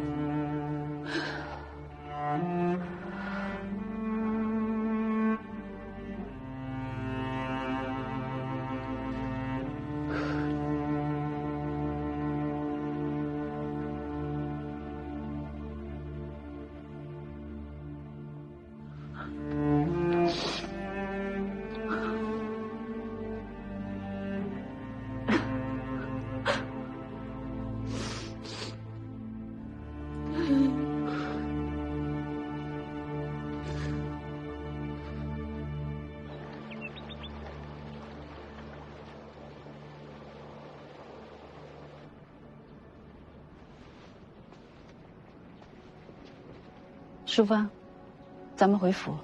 好。淑叶，你和如意去外边守着，我和宝庆有话要说。是。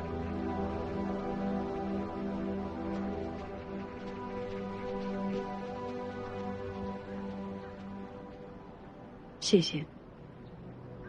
你不用谢我，我是为了良公。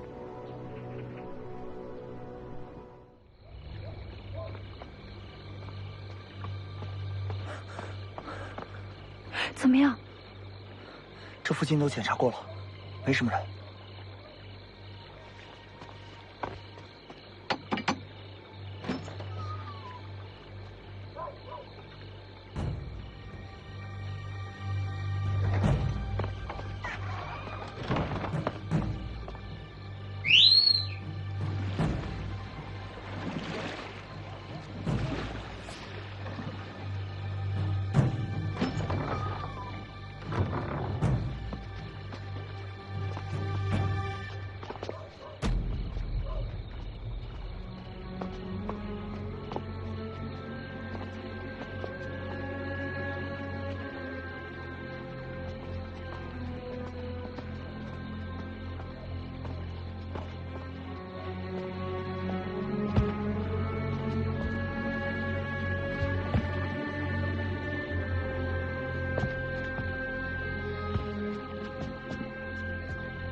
弟子规：圣人训，首孝悌，自己信。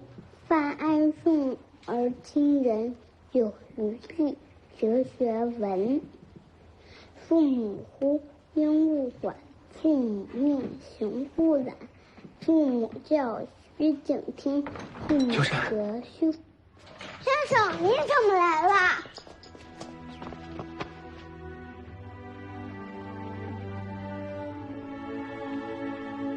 是啊，先生回来了。修善开心吗？开心。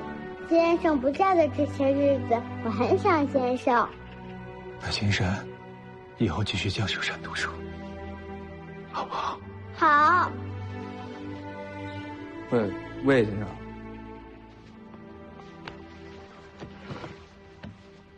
任二爷，魏先生此次回来是为了修山？自然。只是为了修山？倒也不全是，但请任二爷放心，我回来的其他原因跟淑芳姑娘没有关系。此话当真？当真。听说任二爷跟淑芳姑娘的婚事定下来了，那我就在这儿祝任二爷和淑芳姑娘永结同心，百年好合。谢谢魏先生。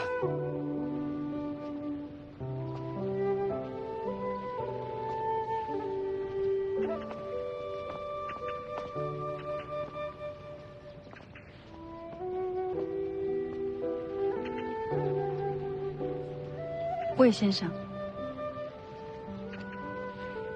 见过秀山了吗？心里挂念的紧，就去瞧了瞧他。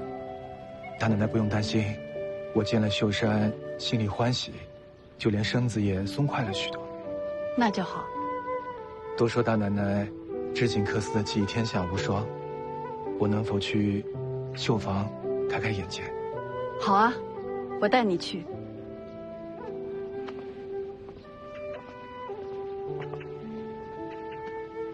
走吧。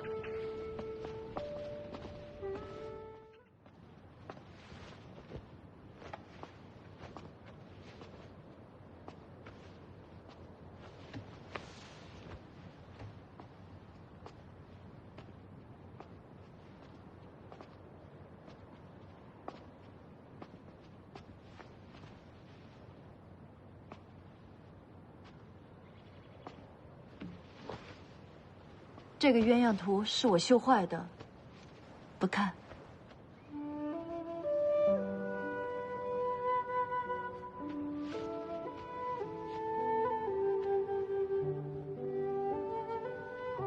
这么多画，我看看都有些什么。其实，宋画也好，缂丝刺绣也罢，都是有传承的。《千里江山图》这幅《千里江山图》木本，构图大势逼人，笔墨法度严谨，就是北宋初年山水画的典型。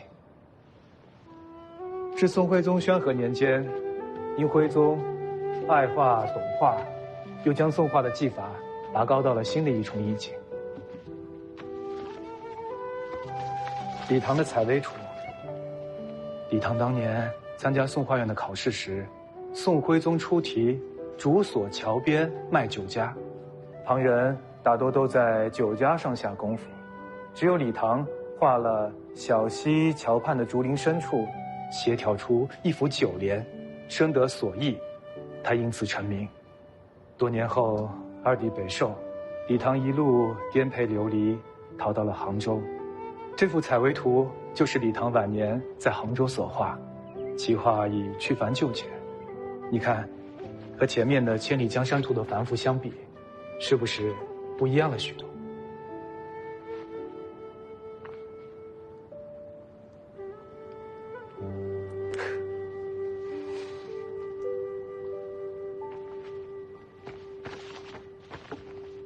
山腰楼观图，此乃李唐弟子萧照晚年所画，你过来看看，和《千里江山图》有何不同？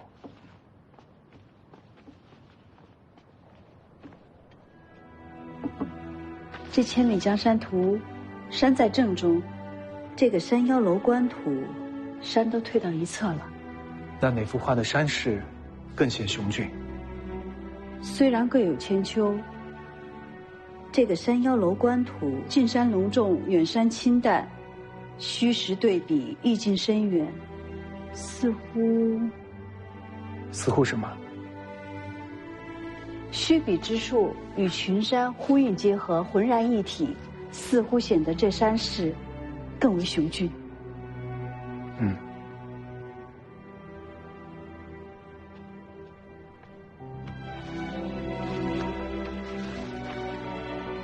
独钓寒江图，你当初为何会在送我的荷包上刻上这幅画？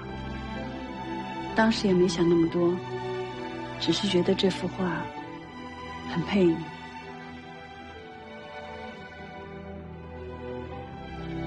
那你现在再看，还能从画里感受到什么？水气浩渺。没错，水气浩渺。大奶奶是缂丝大家苏州织造之首，胸有丘壑，气象万千。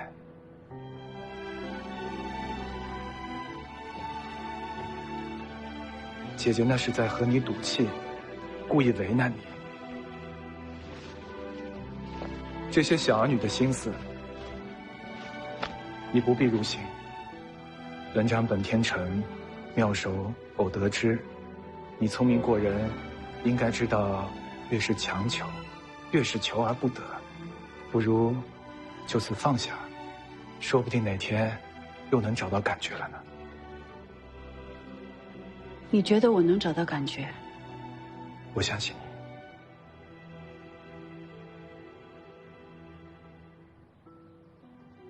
你站好。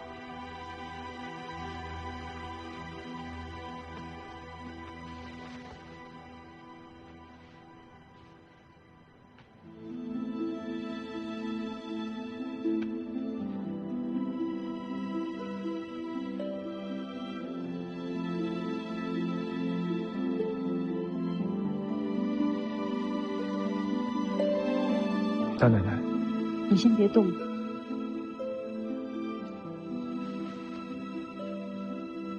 转过身去。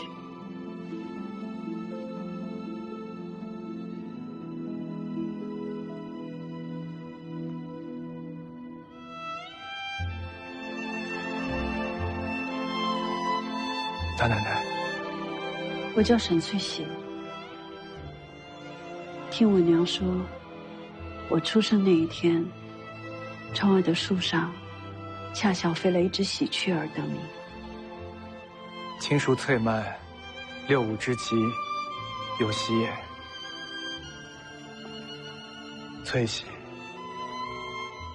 沈翠喜，是这个世上最好听的名字。乡下人随口叫的名字，到了先生嘴里，竟然有了典故。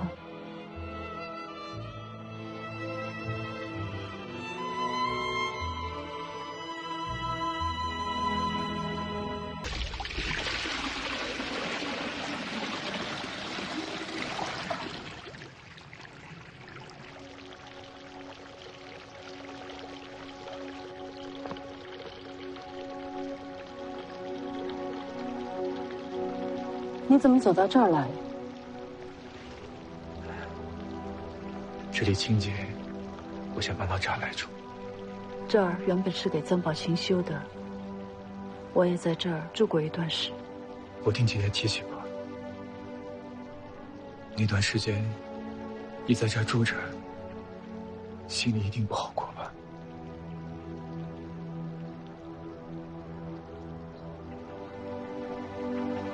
我带你去个地方。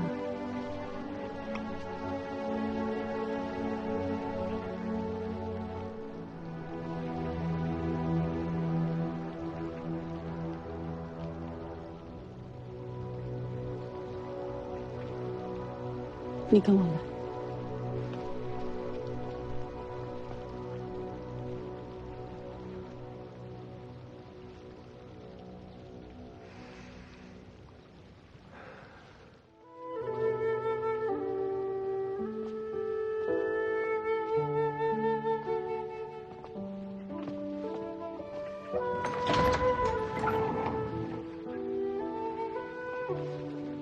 外面就是运河，河边会常年备着一条船，打开门就上了船，扬帆远去。从此长河万里，海阔天空。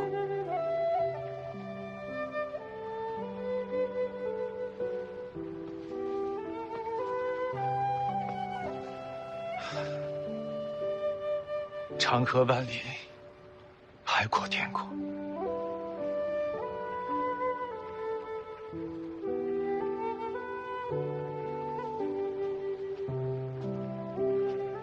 翠喜，你有没有想过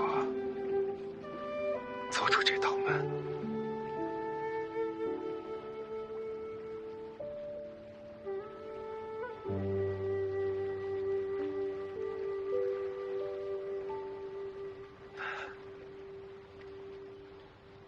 竟然没有想过，为什么还要留着这道门？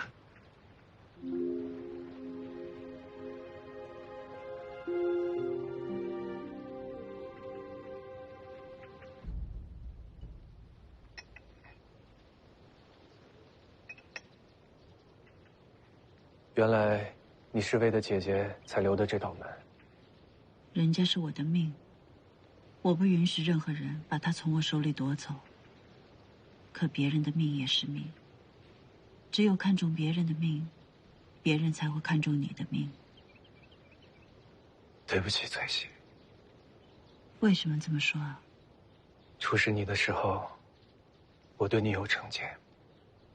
这份成见来自姐姐，也来自我的娘亲和潘氏。我的生母是妾室，而潘氏是正房大娘子。我的生母因为她被囚禁、被侮辱，甚至被卖入行院，最后落得一个自尽的下场。而我的师兄李照，7岁我与他相识。那时，他对我照顾有加，是人人称颂的谦谦君子。可是后来，他走上仕途，步步高升，渐渐变得冷酷与贪婪。有时候我在想，是不是一个人到了高处，对他人的富贵贫贱、生死存亡有了操控之权，就会变成另外一个人。我不知道，我只知道，我要努力地控制自己，才不会让自己变成那样的人。谢谢你，翠喜。是你让我知道，在这世上，身份、地位没有错，错的是人。潘氏，他对我娘亲心狠手辣，可是说到底，他也是个可怜人。我父亲有3个儿子，没有一个是他亲生的。为了生子，他什么法子都试过，还把自己折腾得人不人鬼不鬼的，可是最后却毫无结果。他这么对你，你还同情他？也许吧。毕竟如果没有他，我也不会和娘亲在院子里度过温馨、快乐的6年。我娘亲一辈子连个正经的名字都没有。6岁，她被魏家从人贩子手里买回来，安排在厨房做烧火丫头，整天蓬头垢面，人人都喊她叫做丑娘。可是我娘亲一点也不丑，而且很聪明。她在父亲书房伺候时，听过1遍的诗词文章，便能牢牢记住。她知道潘氏不喜欢她，小心翼翼地躲着潘氏。可就是这么谨小慎微，还是被潘氏给间接害死了。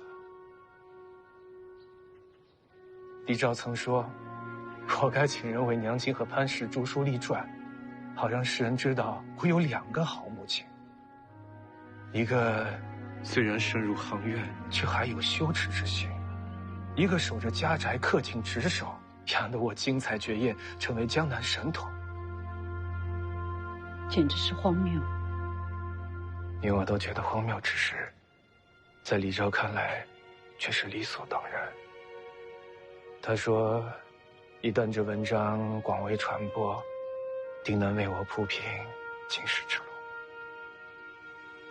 可怜我娘亲一生悲苦，均是因为仁义道德。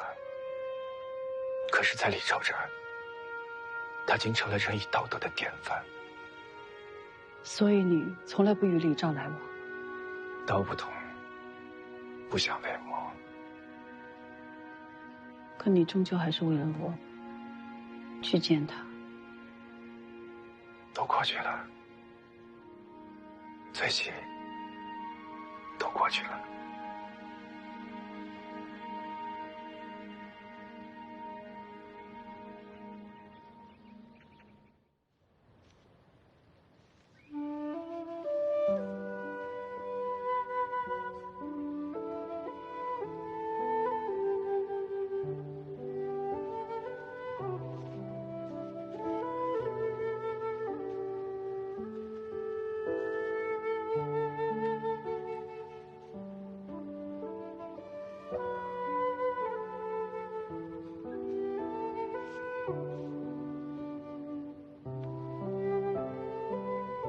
好了，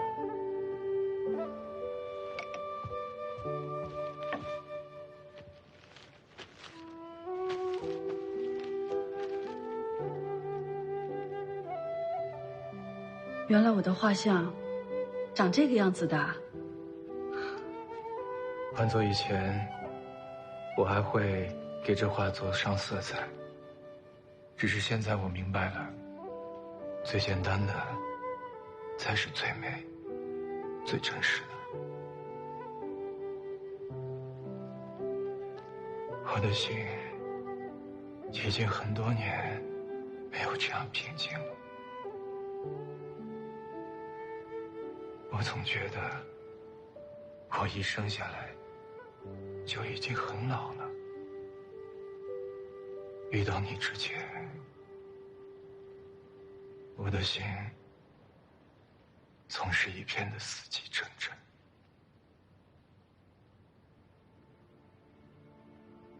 翠溪，谢谢你，能遇到你，是我今生最大的幸运了。是你让我知道，在这世上，有人虽然经历那么多的人情丑陋，内心却依旧温柔善良。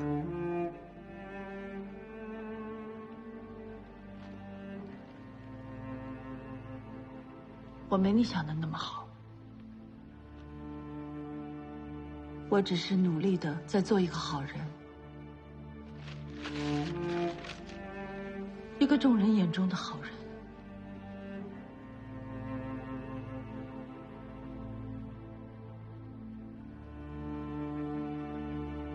我懂。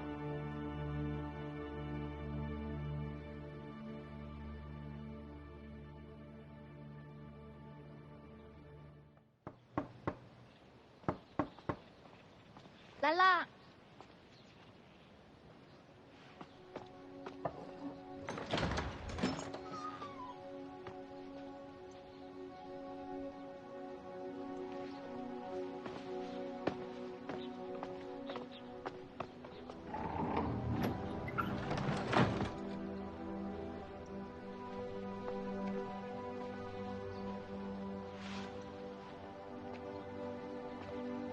梁公气色不错，你把梁公照顾得很好，有心了。突然来有什么事吗？都别站着了，过来尝尝我煮的果茶。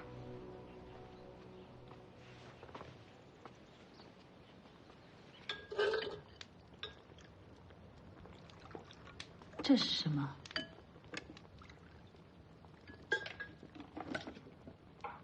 底报。底报。底报是朝廷传旨朝政的文书和一些官场信息的文钞。用丁荣潘阳你的方法虽然失败了，但李肇一定不会善罢甘休。我们得想办法应对，否则梁公也无法安心养病。在这些底报里，就有可以反制他的方法。怎么说？李肇本不是一个贪财之人，可是对敛财却如此上心，这里面一定有缘故。而他的所作所为，在这些底报里，都露出了蛛丝马迹。李肇到任苏州织造9年，你这是翻了多少底报啊？其实没什么，这些我都是从小看惯了的。让你费心了。我是为了梁公，你不需要向我道谢。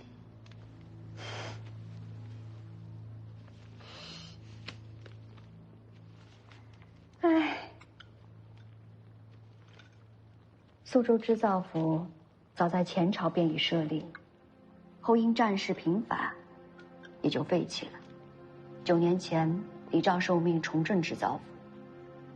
他到任的第1年，丝价就上涨了2成多，很多织户买不到生丝，交不上税，吃不上口粮，不得不卖儿卖女，或者卖身入织造府苏州堂为将。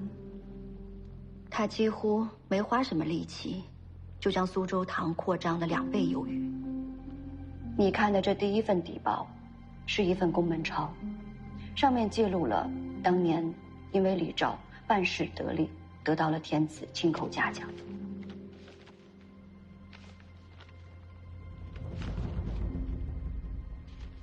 刘师爷，在。还记得我们当年第1次到苏州堂时，这里衰败不堪的样子吧？当然记得。若不是大人当年的一番运作，哪有如今的苏州堂？只不过炒高苏州的丝价，卖去南阳的行为，太过冒险。若不是人家坏事，违背禁海令这样的事儿，本官又怎么会一而再、再而三的去做？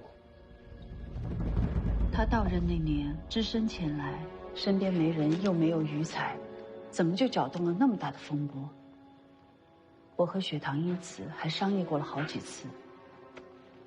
你看看这份。漕运延误，京师无法支付官兵粮饷，兵部侍郎高大人奉命化解，转危为安。这个高大人博学多才，不到20岁就入朝为官，宦海沉浮40载，深得圣上宠爱。而李肇呢，自登科以来，就一直是以这个高大人的门人身份在官场行走。一个在京城，一个在苏州，2个相隔千里的人，就算是有瓜葛，也证明不了什么呀。那你再看这一份，皇上派人彻查漕运延误案，最后呢，以河政废弛、年久失修，以致影响漕运而结案。这些年的确一直在修缮运河，不错。而这一本呢，是当地文人写的《平江丛残》，里面记录了一些当地的遗文旧事。这里面记载，因漕运帮丁的帮营缓发，很多帮丁生计没有着落，他们就闹上了漕运衙门，堵塞了运河。这就是漕运延误的原因。李肇联合漕运衙门，挪用了漕运。李肇办的这桩事情，一定牵扯了不少人，才能让身上金牌的钦差帮着他把这件事情瞒下来。挪用漕运银子，操纵生丝价格，逼迫织户破产，再被收入织造府所用。这一环扣一环，但凡有半点差错，他都会死无葬身之地。他赌得太大了。若不是赌性那么重，他又怎么能坐上织造这个位置？织造这个官职看上去没什么实权，既不能管政事，也管不了任何官员，但他是圣上派驻在江南的眼睛和耳朵，所有折子都能一路通天。记载着漕运邦营年年都在增加，江南各地苦不堪言，民怨沸腾。而增加邦营，就是你联合几大支家建立总账房那年开始的。你利用总账房平抑了私家，让李肇手里的生丝砸在了手里，所以他开始对你下手。可没想到的是，总账房不但没倒，反而你还复原了双面客，振兴了人家。所以这些年，他只能靠增加邦营来弥补亏空。他们到底是挪用了多少银子啊？这么多年都还没有填平吗？可能不但没填平，反而这个亏空还越来越大。织造府明着是个衙门，其实它就是皇上的小银库，所有不好出账的开销在织造府都能抹平。这些年圣上数次下江南，每次建行宫，所有人员的衣食住行所有费用，都是由两江总督、江苏巡抚、苏州、杭州、江宁三大织造府筹措办妥的，所以这个亏空只会越来越大。江宁织造府已经连着好几任织造活活累死。作为苏州的织造，李肇他能不怕吗？他表面上之前还能与你客客气气的，但是突然之间也不顾织造衙门的颜面，处处刁难。如果情形不是严重到一定程度，他也不至于此。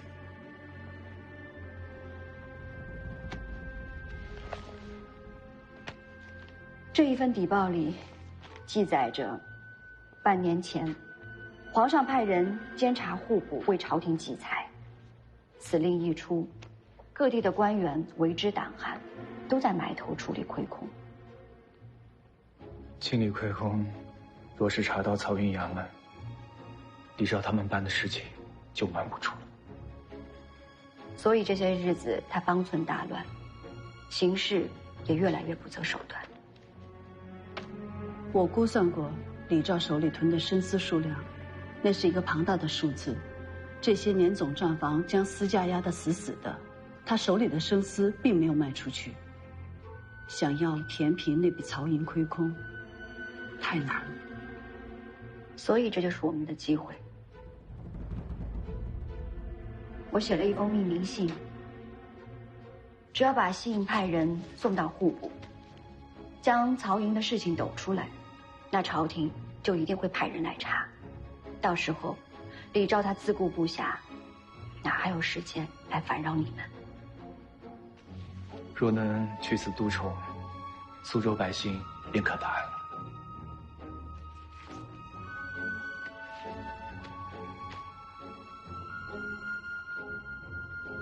这封信应该是一击必杀的利刃，不能成为打草惊蛇的闷棍。你方才说的那些都是揣测，并无实据。若真的报到户部，也不见得能治李肇的罪。你比我更懂官场，更明白其中的道理。人赃并获，再去告状，方能见效。我当然知道，所以这些年我一直在查抄他的罪证，但奈何李肇狡猾如虎，一直都找不到实证。不急，李肇手里的生丝总是要出手的，只要他一出手，定会露出马脚。翠溪，你想要做什么？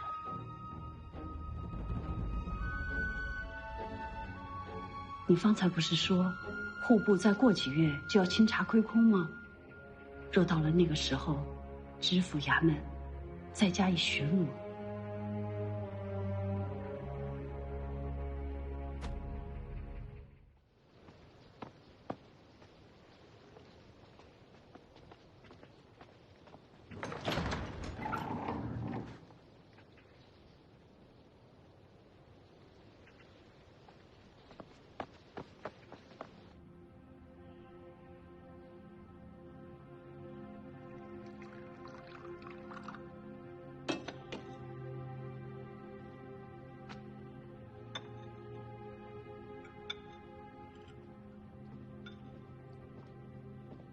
魏先生，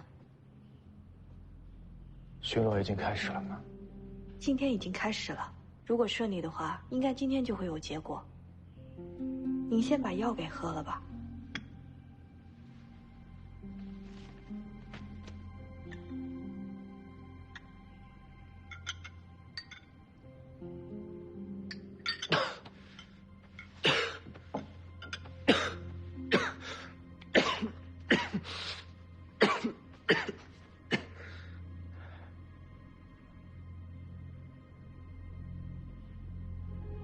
魏先生，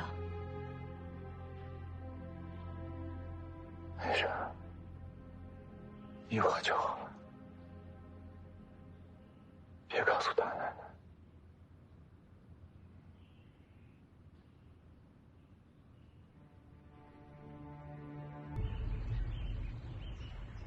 大奶奶，李昭往江宁去了。我把做好的衣服给魏先生送过去。嗯。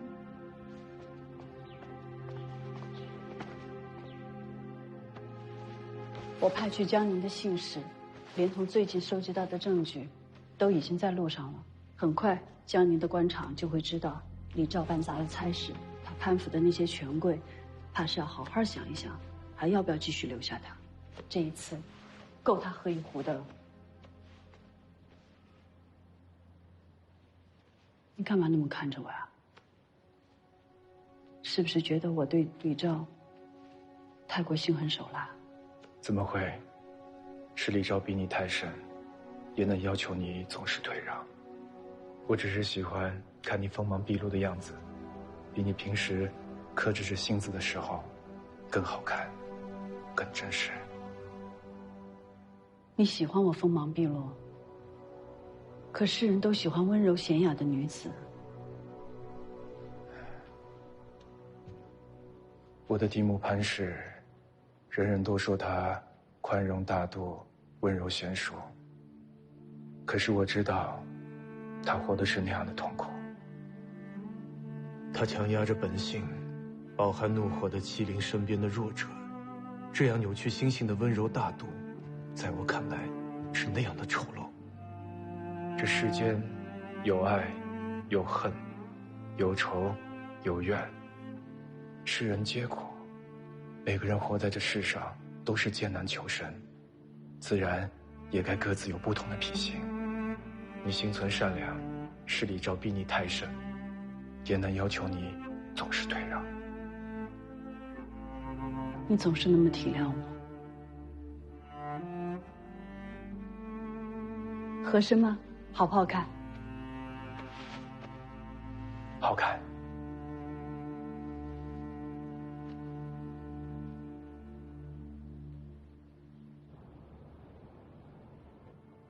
小时候在船上，天天都能听到海浪的声音。你小时候住在船上？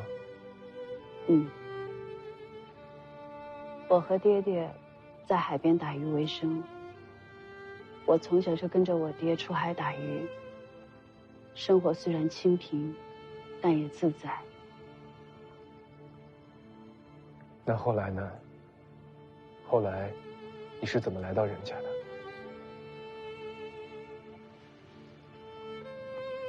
后来我爹娘相继生病，家中的物品点卖耗尽，生活难以维系。爹爹去世的时候，给了我这枚戒指，说他曾经救过仁福老爷的命。这个戒指就是信物，让我去人家求助。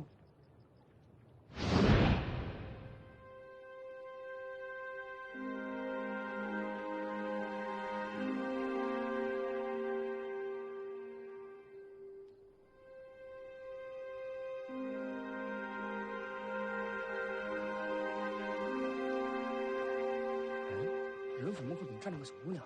怎么没有人接她进去啊？一个人站着，这里边还挺喜庆的呢。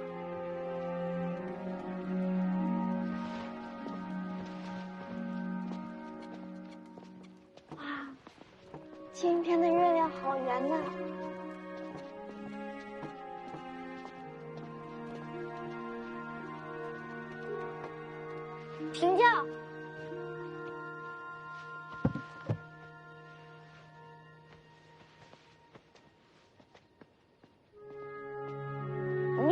这里？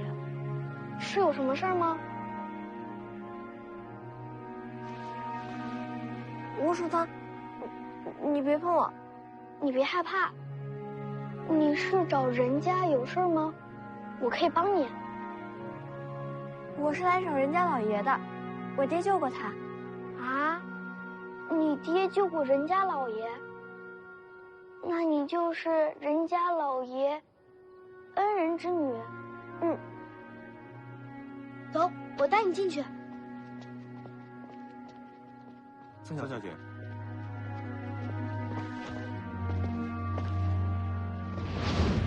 没想到，竟然是姐姐带你进的人家。我和宝琴似乎从一开始就有了特别的缘分。我是个乡下来的野丫头，不懂规矩，也不懂得琴棋书画。初见的时候，在学堂面前，在宝琴面前，我都自惭形秽。那后来呢？后来我学会了克丝，只有克丝才能让我心里更加的平静和喜悦，甚至觉得我能创造天，创造地。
小兰，你怎么在这里啊？淑芳姐姐，大奶奶陪了魏先生一整夜，魏先生都唱了一宿的戏了，我听他嗓子都哑了，但没敢进去打扰。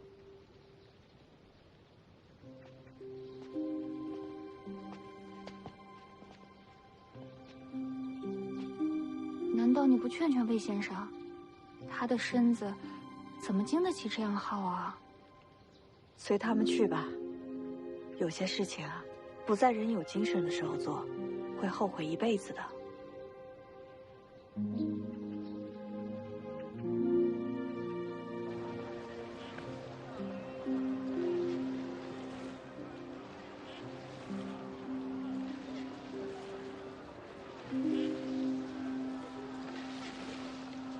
总在院子里待着，是不是闷得慌？你要是喜欢出来，以后我们就经常出来走走。我不是喜欢出游，我只是喜欢看着人来人往的烟火气。遇见你和姐姐之前，我是厌世的。厌世？是啊，我一直沉浸在杨青去世的悲伤之中，觉得是我害他早亡，恨不得早点糟蹋完自己的身子，好早点去见他。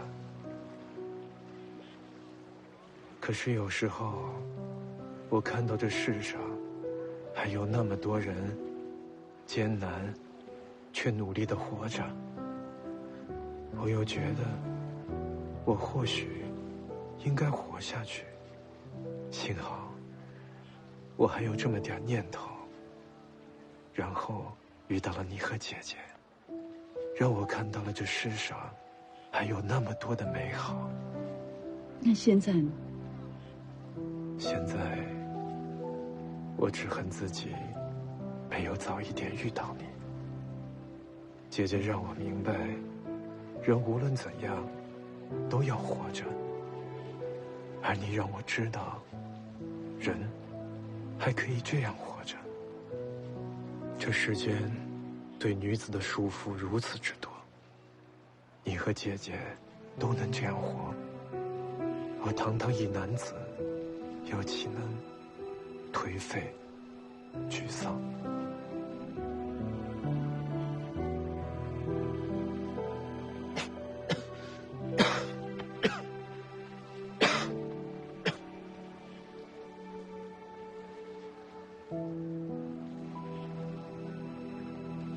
即便是这样吃了，翠喜啊，我都要跟你好好的过下去。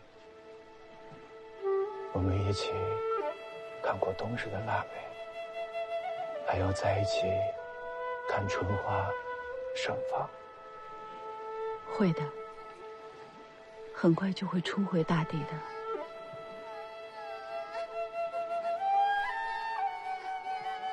乖，等娘卖完瓜子，回家做饭给你吃。瓜子，瓜子啊！淑芳，把他的瓜子都买下来。是，再把这个衣服也给他。瓜子，卖瓜子嘞！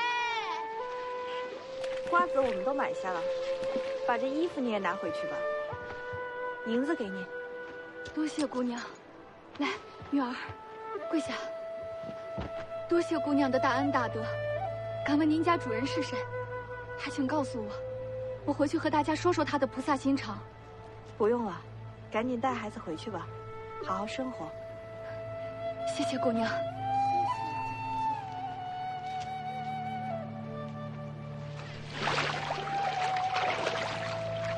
你做了好事，为何不让淑芳透露姓名？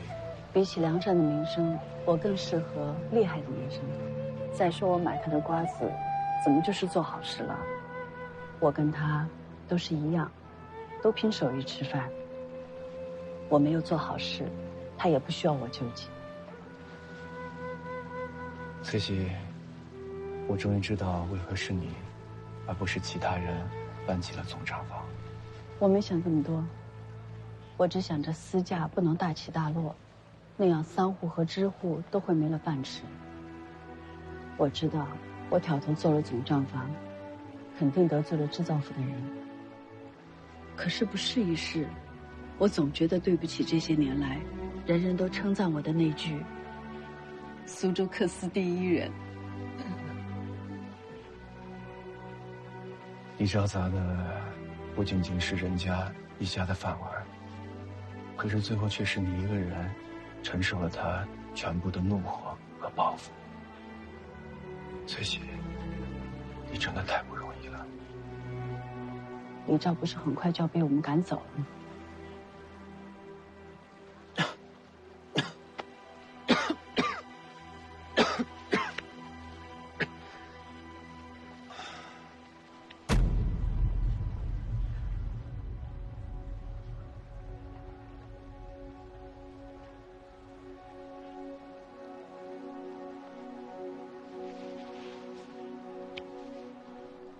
翠喜，我们就只有这一季的花开吧。不要去想那些不开心的事情，珍惜眼前人，珍惜此时此刻。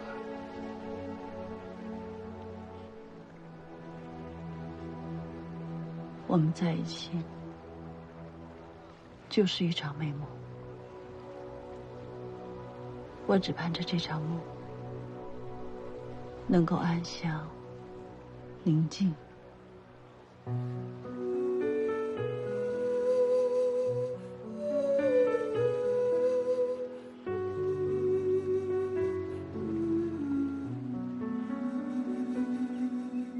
星火落在湖面，烟雨吹散了思念，油纸伞下的脸，仿佛依旧是少年。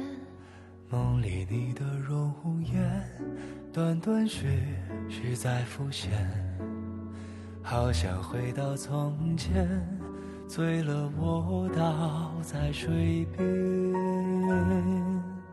相见时多么依恋，缠缠又绵绵，鸳鸯蝴蝶看不见，多美的人间。我欲乘风飞上九重天，不经意弯弯圈圈，若此心不变，死了也甘愿。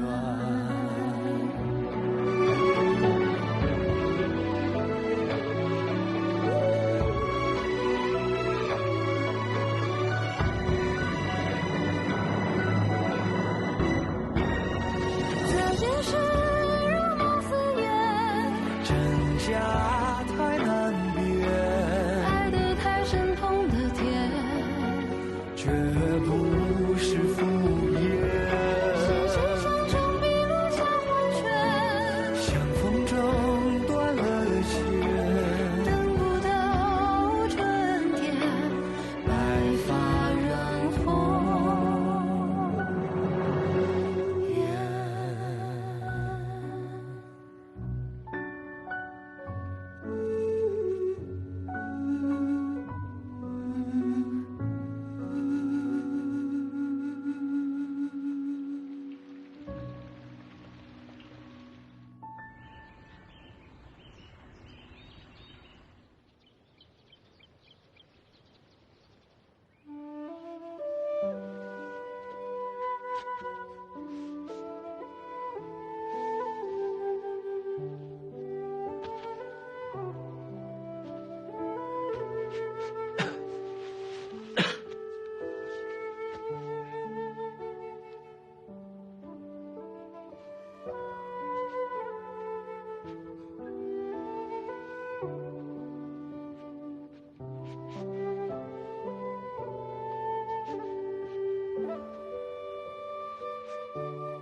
春天来了，你的鸳鸯戏水也快完成了。这是鸳鸯，也是我们。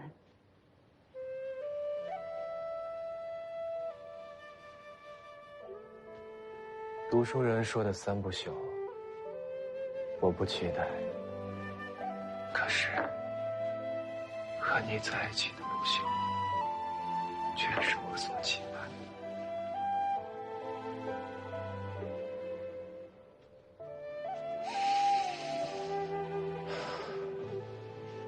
现在这样真好啊！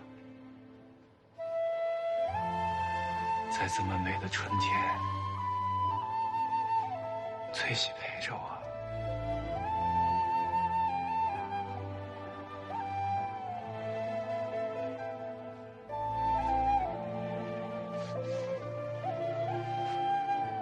墙外的桃花开了，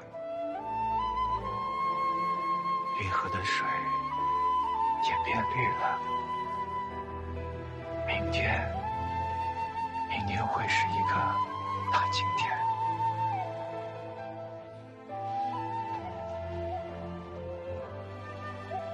翠喜，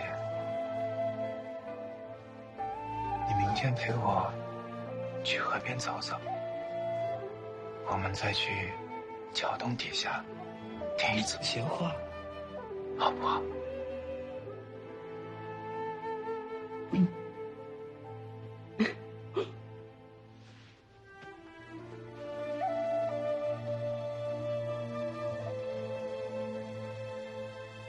这世界还有那么多的美好，我们一起去看吧。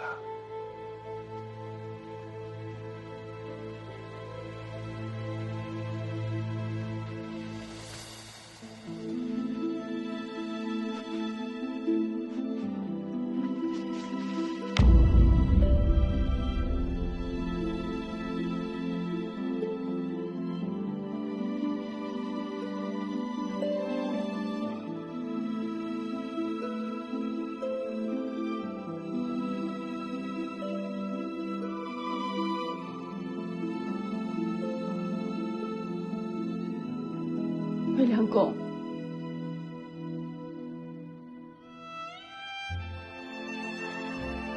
魏良公。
良公，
姐姐你放心，我一定会送好先生最后一程。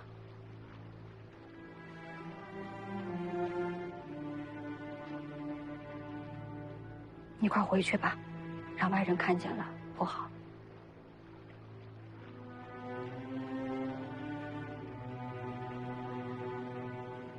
走吧。是。